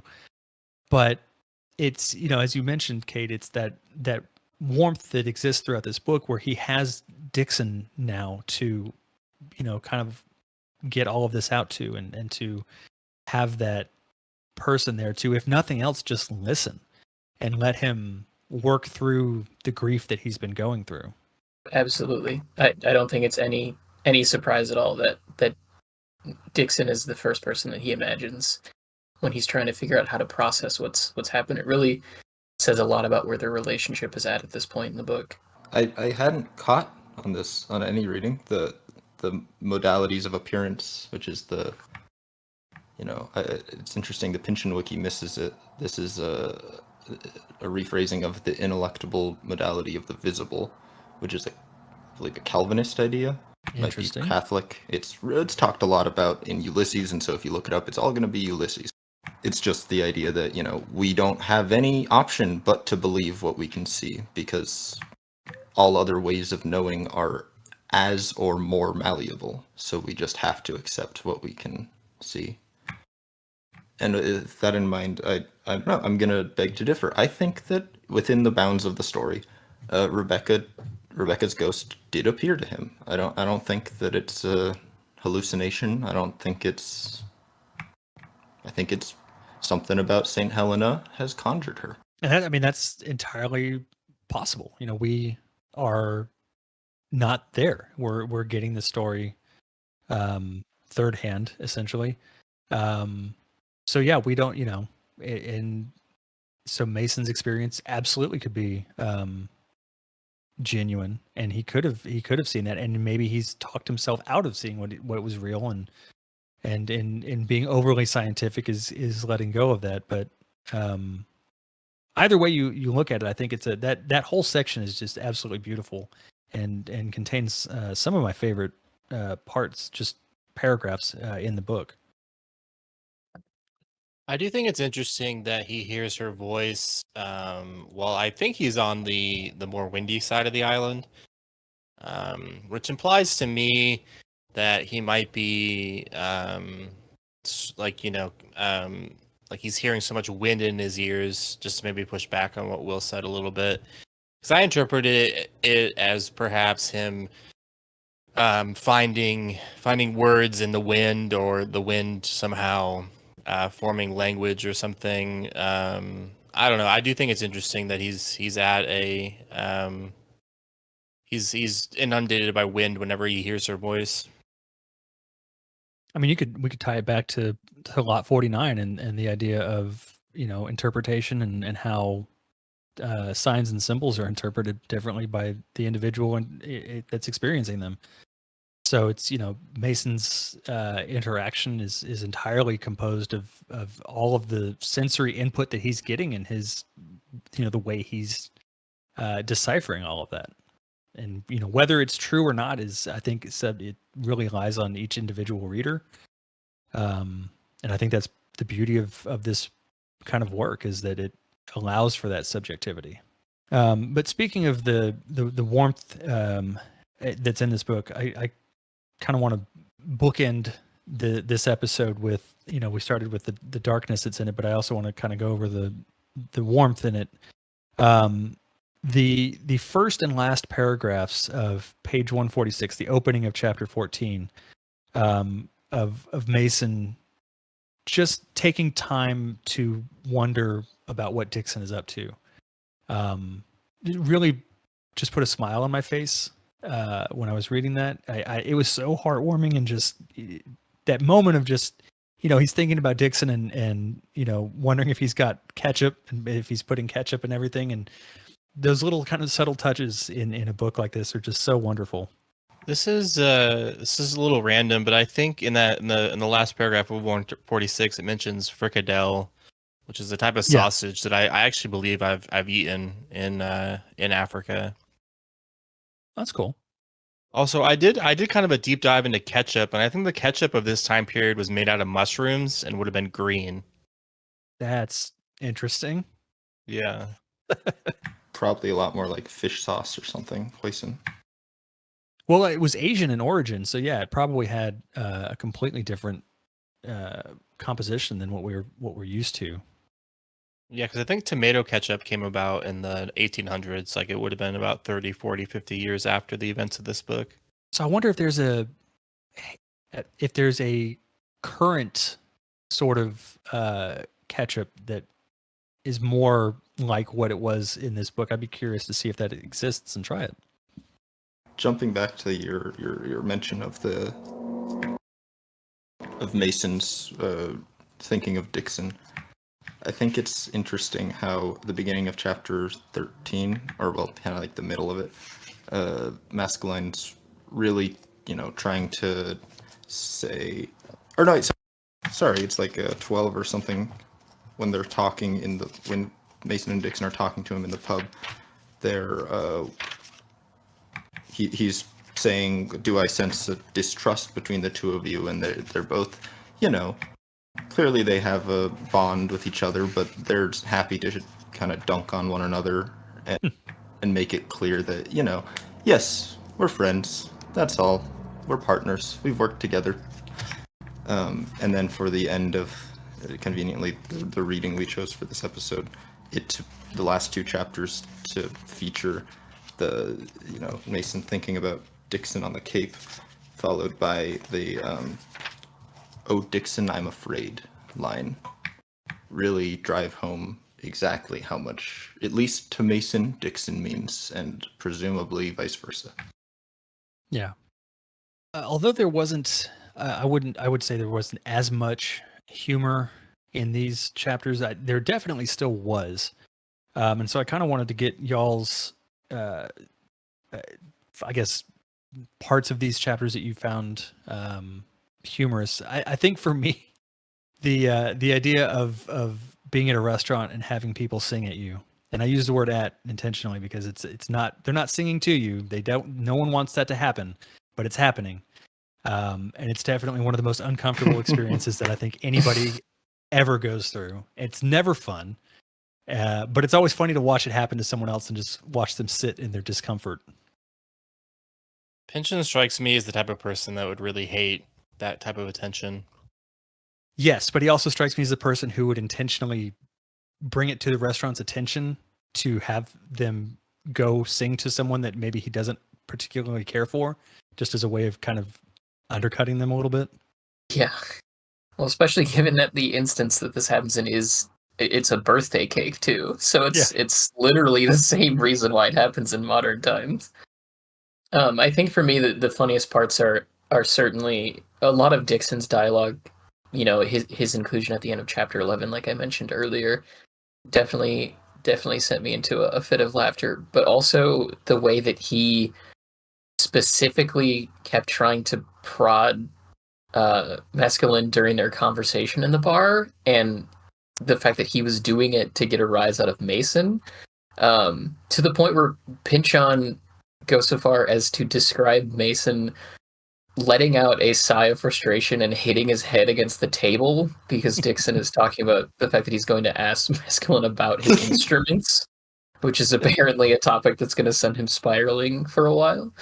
So that a lot of his inclusions in these chapters is what made me laugh the most. I think for me, outside of the, like the discussions of the conversations between Masculine and Mason, the top 2 points have to be, the top 2 humorous points of these chapters have to be right at the end of chapter 15, not at the end, really, but towards the middle of chapter 15, where Mason is considering just killing Masculine. He's like, "Dear God, this guy is crazy. He's annoying, and he demands my constant attention. How can I get rid of this horrible situation?" And he just eventually gets over it. But the way he gets over it is by imagining all of the ways which he could possibly be rewarded by Clive of India for saving his brother-in-law. And it's this super dry, like, page length excerpt, so I'm not going to read any of it, but it is just deeply hilarious because, no one likes this guy. No one really cares if he lives or dies. And, he ends up being the astronomer royal later on in real life and, publishes the method of discerning latitudes while at sea. But also, at that point in time, who cares? Just kill him. He's a horrible person. You can't even imagine his family being sad to see him gone if he just happened to slip and fall into the sea. And then the prior chapter, when Dixon just rushes Cornelius Froome it's just hilarious to me. Oh yeah. Because, you have this patriarch of a big family who's big, strong man in charge of a bunch of slaves, whipping them day in, day out. And then, this just like somewhat tall Quaker starts running at him and he just drops his gun and it's like, this isn't how it's supposed to go. Yeah. The other part that I was thinking of, as far as what really made me laugh out loud, was on page 136. There's a brief line where he says, it says, Kepler said that astrology is astronomy's wanton little sister who goes out and sells herself, that astronomy may keep her virtue. And then Masculine has that song that he sings, which the song itself is hilarious. But then right after that, he says, we've got a little while before Sirius, Masculine flushed with song. What do you say? I do yours now and you do mine later. What? Mason begins to edge toward the tent opening. Just that that idea that like Mason has no idea what could possibly be on his mind, but it's certainly, he doesn't think it has anything to do with astronomy or stars or anything like that. And he's just absolutely so nervous he has to get out. Just that killed me. Well, the juxtaposition of I'll do yours and you do mine, followed by tent opening. Yeah. I already kind of talked about it, but all the discussions of whether or not the guy who gets hung, if he gets a boner or not, and that relating to the person who's being hung, supposed innocence or not, it did strike me as a very of its time period thing to be talking about and like a theory to have. And it's a nice mixture of I personally I struggle with, and I know this is a thing with just in general of the time period that that hangings were like a social gathering where everyone would show up. And I think that there are pictures even from like the 1940s or 1950s, even I think in America, people showing up to public executions and crowding around. But I just can't imagine, going to your friend's house and being like, "Hey, man, do you want to go see, somebody get hung?" Right. It strikes me as a very odd way to spend one's time. It seems kind of anathema to people, from a modern viewpoint. That particular scene too, I looked up the what was it, Terry, whatever the name of the city was. That was a traveling gallows at one point, which I had no idea of. But they basically, I think it was after that particular person was hung, the gallows that they used to hang him became a traveling exhibition, essentially, that they would go from town to town and hang whoever needed hanging and then move on to the next town. So I meant to go over that earlier and I just absolutely forgot. But yeah, look it up because it was bizarrely fascinating and darkly, like you said, that used to be a form of entertainment is absolutely mind-blowing. It is, yeah, it's pretty insane. If you are interested enough to listen to like a 5-hour podcast on it, Dan Carlin has an episode of Hardcore History where he traces the history of that development. Yeah, he begins with the last public execution in England, I believe, and he describes all of the different, kind of people who would come with like picnic lunches and, oh my God. They would make an actual like day out of it. It was a thing that you went to go do, and he over the course of the whole episode traces how that developed and how public execution as a practice became so widely attended. That's wild.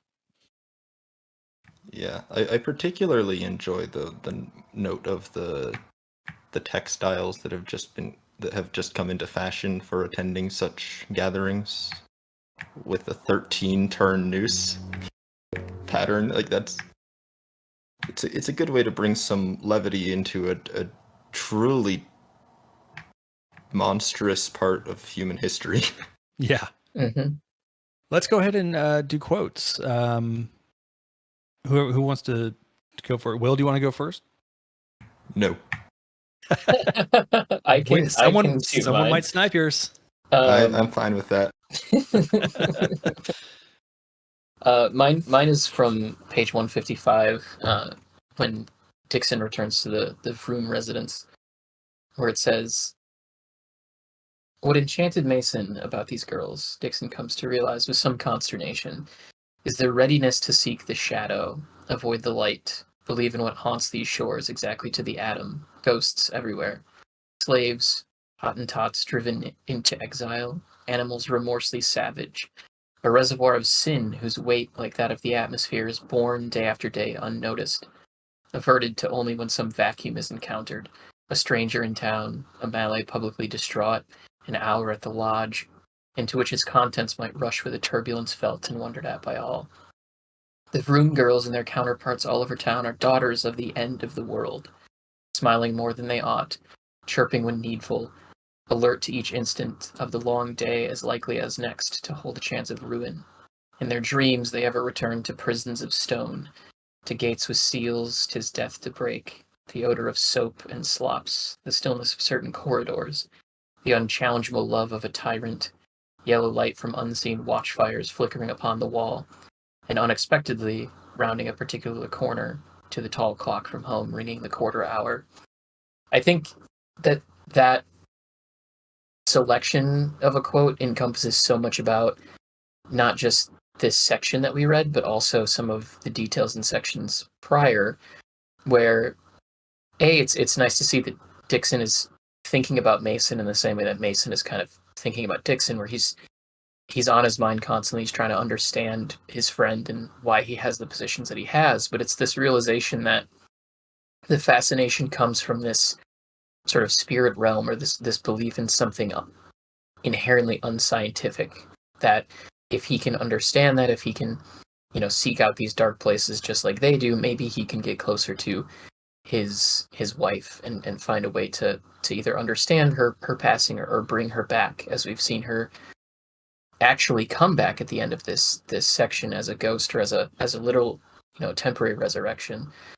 And so it's a great underpinning for that, but it also gets to this idea of, again, the colonists getting just as ravaged by what they're doing as the colonized, where you have these young girls of varying ages, but they are running to these dark places. They're returning to cages in their sleep. It's such a clever encapsulation of how their mindset, their psychology is changing.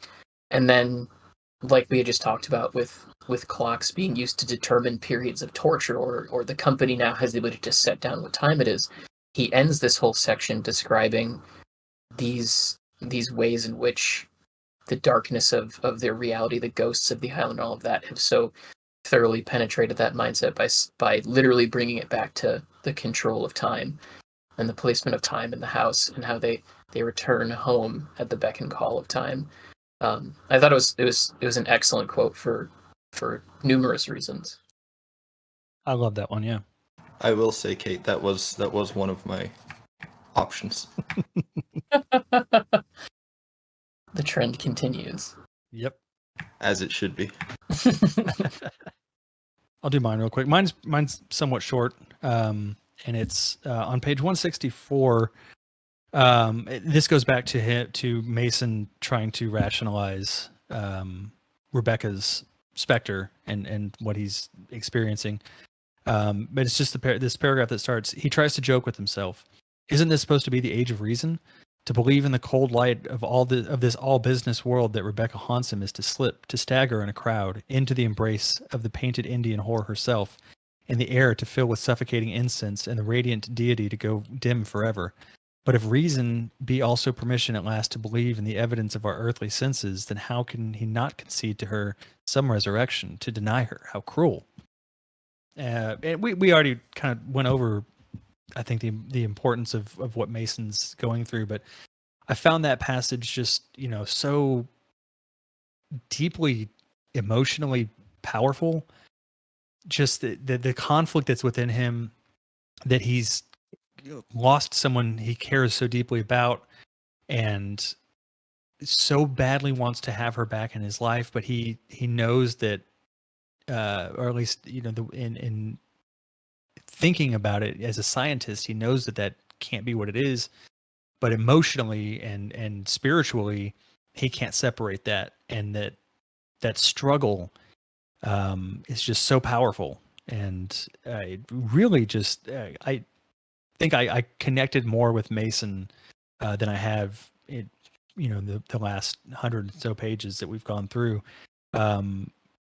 Just as someone who really I am passionate about science, and at the same time, I know that if I were to lose someone as important to me as Rebecca was to him, if I lost my wife, yeah, I would have the same conflict. Like you just the idea that you would do anything to have that person back in whatever form it may be, and to think that if they could be there as a manifestation spiritually, that you could have those moments with them, but then to know that it's not real, and to have to grapple with that at the same time that you're dealing with the pain of the loss is just it's almost impossible to imagine going through that and being able to still go on.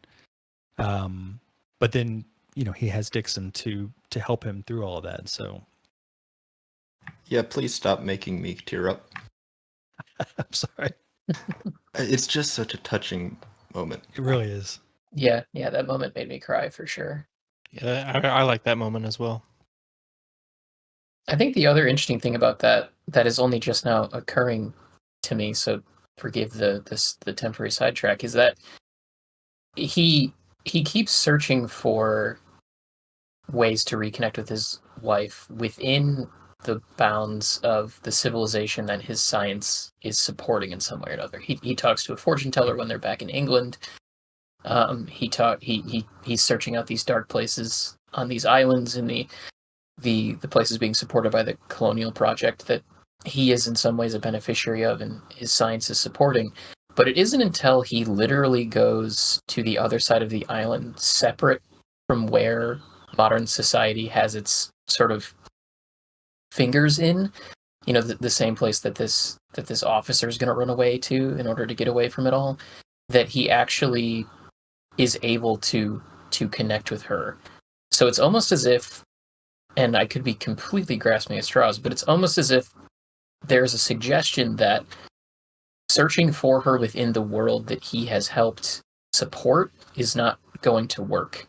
And it's going to require a deliberate choice to eschew that and look for something else, which could support a deistic interpretation or religious one, but certainly something that is separate from the places he is continuing to search from, which are a part of this modern scientific age or this period of modernity. Yeah, we'll have to keep a conscious track on that because if that was an intended reading, it'll definitely pop up later. So my favorite quote is probably Bonk talking about moving north, out of the reach of the company who desire total control over every moment of every life here. I could not for them longer work. The mountains beckon, the vast Hottentot land beyond. I do think Hottentot is a racial epithet, so I apologize to anyone offended by that.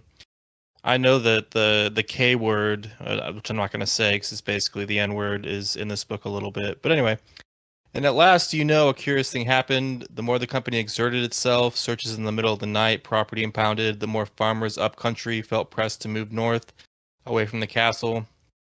Partially, I like that quote, mostly because I can visualize the terrain north of South Africa, which is where I have a lot of experience with hanging out. And I just like that, I don't know, the Bonk is kind of portrayed as somewhat sinister in the section from I think last week. The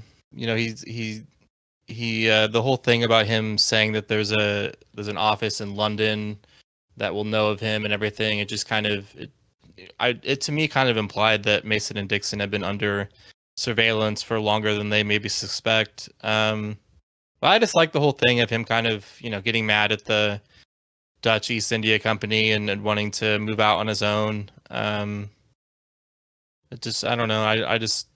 I like that part. But yeah, it's interesting to have kind of a return to a character who almost feels like a stock fill-in in his first few appearances in the novel, to have him fleshed out more. Yeah. All right, Will, what do you got? How many of yours did we steal? Well, actually, Kate's was the only one that came close this time. But I'm actually gonna go a little bit out of my normal criteria for choosing my favorite quote, because who cares about theme or anything. I'm often kind of when it comes to the songs, I'm often, I'm the 1 in 5 doctors, or 1 in 5 dentists who doesn't recommend Pynchon's songs. So I'll make it up to the world by choosing at the end of 143 to about halfway through 144. The absence of further children after Miss Bradley was a secret text denied to Mason. He seethed with it, a beast in lean times, prowling for signs, turned by any scent however contradictory, or to a beast unbeastly. She was back in Chalford. Had she ever slept with Bradley again? Did she have Bradley on her name but Mason on her mind? Did she dream of Mason now as he'd once dreamt of her? Was that oinking upon the rooftop? Their trajectories never, Mason thought with dismay, even to cross, though he'd have settled for that, one passionate hour, one only, then estrangement eternal, so crazed had he been after Susanna Peach. I was only 16 upon your wedding day. I stood outside the churchyard and cried, and now I'm working for the man who carried you away, and every day I see you by his side. Sometimes you're smiling, sometimes you ain't, most times you never look my way. I'm still as a mill pond, I'm ancient as a saint, wondering if there's things you'd like to say. Oh, are you daydreaming of me? Do you tuck me in at night, when he's fast asleep beside you, are those fingers doing right? How can love conquer all, when love can be so blind, and you've got Bradley on your name, and Mason on your mind? It's just a really nice little, the introductory paragraph just blends perfectly into the song, and I love the way that happens. And the actual song, I would actually listen to that song. It's very still like 60s love song vibes, but I like it so much compared to most of his stuff. Yeah, no, I agree. I'm actually also one of the 1 in 5 dentists who do not recommend Trident gum. In relation to Pynchon's song lyrics, I I think some of them are interesting, but largely I kind of feel the same way that I do about them as I do with all the inclusions of poems or songs in Tolkien's work, where I just kind of like, okay, this is here now. Let's go through it. But that is definitely one that stands out as being. It almost reads like a sonnet or a poem as opposed to like a pop song or like a dirge. And you are right. Like the imagery of it is very romantically poetic in a way that I really enjoyed. So I agree. That is another one that stands out to me. Yeah, I almost chose that one as well. And then I did make the same connection that the song lyrics do um remind me of like 60s like pop music. And I do kind of that section does seem to be possibly related to some stuff I talked about in our Crying of Lot 49 episodes, where Pynchon does kind of have a tendency, which y'all also talked about in relation to Mason and Rebecca, but Pynchon does have a tendency to kind of focus on and emphasize like lost love, like what if scenarios, examples of love gone wrong and different stuff like that. He's more romantically minded than I think people give him credit for, and I really love that quote as well. And I will, Kate. I'm with you. I love Tolkien. Sometimes the songs and the poems can be very effective, and sometimes not as effective. So, and it's kind of the same, I think, with Pynchon. I think when he is on the songs are wonderful and they add a lot to the story. But there's certainly some that I think could have been removed and would not really impact much at all. This is not one of them. I love this one. So before we get into the end here, let's talk about everyone's most pinch-on part of these chapters. I think for me, it was the clocks and their conversation. It's a short section, but I think it's so just kind of indicative of what Pynchon does so well. In inserting this almost separate story into the story and making it fit and making it feel like it's just a part of the narrative and flows perfectly and adds a totally interesting perspective on the story and the characters up to that point. I think my most penchant part of the chapter, which I've already kind of talked about a little bit in the opening of this episode, is the fact that the Black Hole of Calcutta was on a list of like a menu of sex acts in the Seraglio or brothel.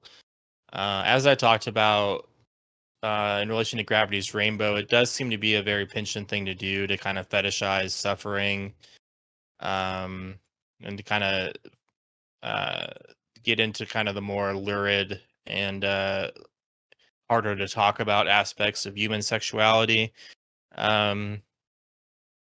It does seem that part I did kind of relate back to the whole the gallows being related to, like, you need gallows in order to have slavery and different stuff like that, where there's probably a lot of, I would imagine, I mean, from being in Cape Town in the 21st century, there's a lot of racial tension in the country and in the city, and I imagine that whenever the black Africans were literally enslaved at the time, that those racial tensions were probably much higher.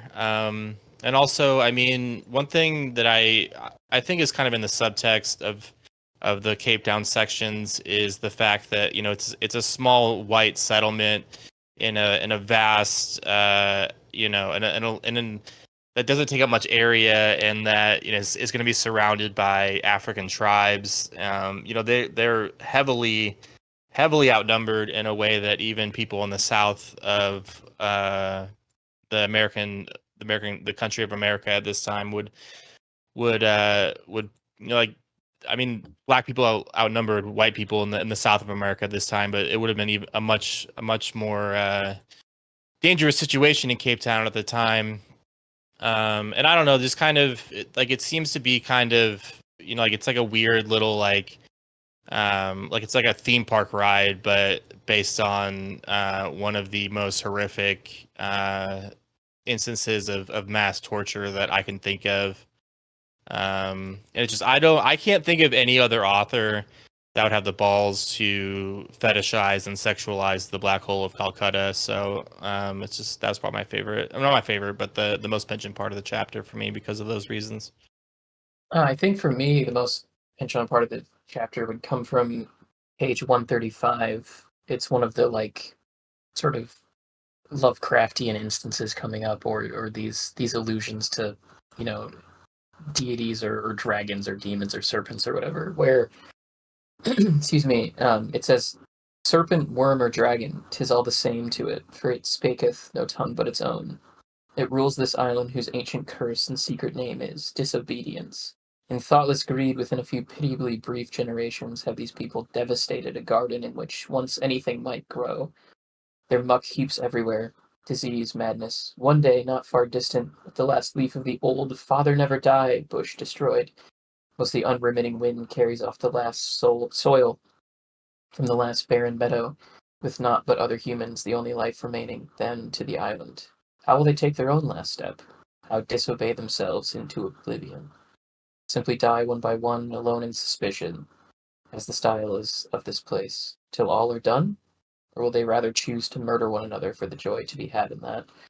I think that it's this melding of near religious imagery in this idea of a serpent who has a moral aspect of disobedience influencing and also being fed by humanity coming in and just paving a paradise. It's brought up in Law 49, it's brought up in Vineland, it's up in Inherent Vice. So that aspect of deforestation and destruction is certainly there, but also the idea of human beings just coming into a place and inherently turning something about it evil through the machinations of technology or advancement and progress is, I think, very, very Pinchonian and comes up a lot in his work. And the melding of it with more spiritual imagery in particular feels relevant. Yeah, well, you did kind of steal the most Pynchon part, but only kind of. I was going to choose the section that ends there, but begins on the prior page for the. For if each star is little more a mathematical point located upon the hemisphere of heaven by right ascension and declination, then all the stars taken together, though innumerable, must, like any other set of points, in turn represent some gigantic equation. To the mind of God as straightforward as, say, the equation of a sphere. To us unreadable, incalculable. A lonely, uncompensated, perhaps even impossible task, yet some of us must ever be seeking, I suppose. And it's not one of those sections that like only Pynchon could have written it. But what it is it's only Pynchon would have put that in the middle of a book about friendship. Like only Pynchon would decide to just have an incredibly concise summary of basically, I mean, it's very opaque, it's strictly speaking, it's about astrology, but mysticism in general, having such a concise, tight little bundle that just gets it out of the way. Here's why. Look, I know this is crazy, but it just makes sense, okay? It's it takes a certain attitude to do that, and I don't think that it would be incredibly surprising to find that same sort of passage in a modern, or a novel that's more contemporaneous to us today. Thinking of like Drive Your Plow Over the Bones of the Dead by Olga Tokarczuk would have something like that. But in the late 90s, when like enlightened atheism was king in terms of academia and people who read big postmodern books, it's really cool to have such a I mean, and it's coming from Masculine, who we're not supposed to be 100% sympathetic with, but it is a demonstration of that sincere devotion to traditional ways of knowing that I think only someone like Pynchon would do at that point in time. And it's just phrased really well. It is. I had that as one of my quotes because I absolutely loved it, and you summed it up perfectly.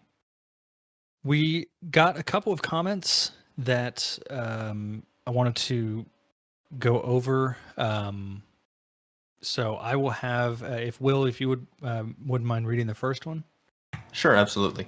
So we got an email titled M&D Thought from Kurt. Kurt said, "Enjoying the podcast. I'm actually reading M&D right now, and I'm almost done, and the podcast has been perfect timing. Really cool to hear discussion about the book as I reflect on it near the end. Anyway, my dumb comment is, I love how Dixon's speech is always ending with ... question mark. He's such a likable, sort of incredulous guy with a ton of levity, and for some reason that little detail just endears him to me and makes it feel like we're in on a joke together. Heart." And Kurt, I completely agree. I think that that's one of the best parts of this book is the way that Dixon he's always the kindest person in any scene, but he's never the serious one. Yeah. That's a good way to put it. And then, Kate, if you would read the other email that we got. Yeah, absolutely. So we got another email from Brett, the aforementioned individual who's writing a commentary for Mason and Dixon. And he says, "Loved this one, and thanks for the shout out.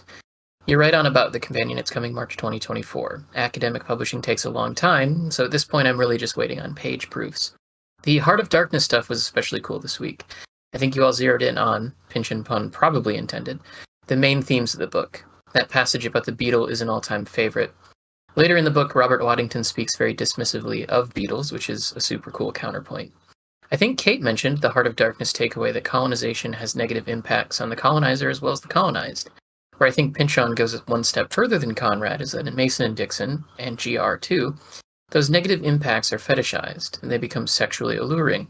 The Black Hole of Calcutta becomes relevant in next week's reading.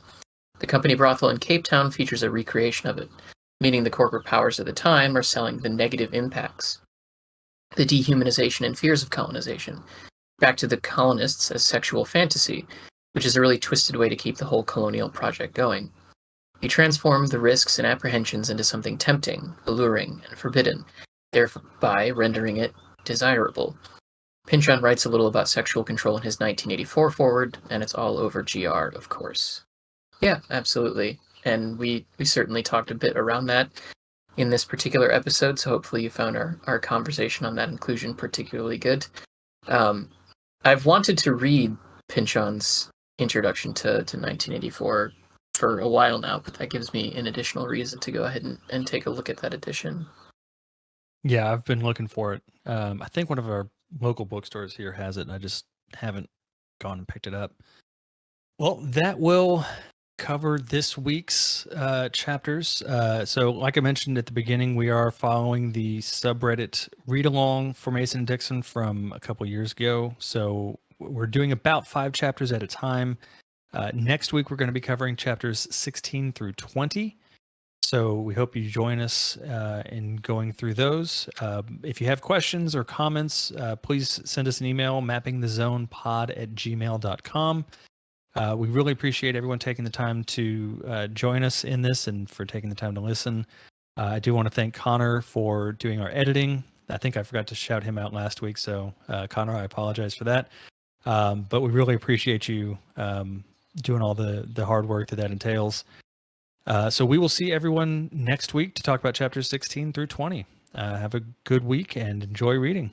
Bye. See y'all. Bye.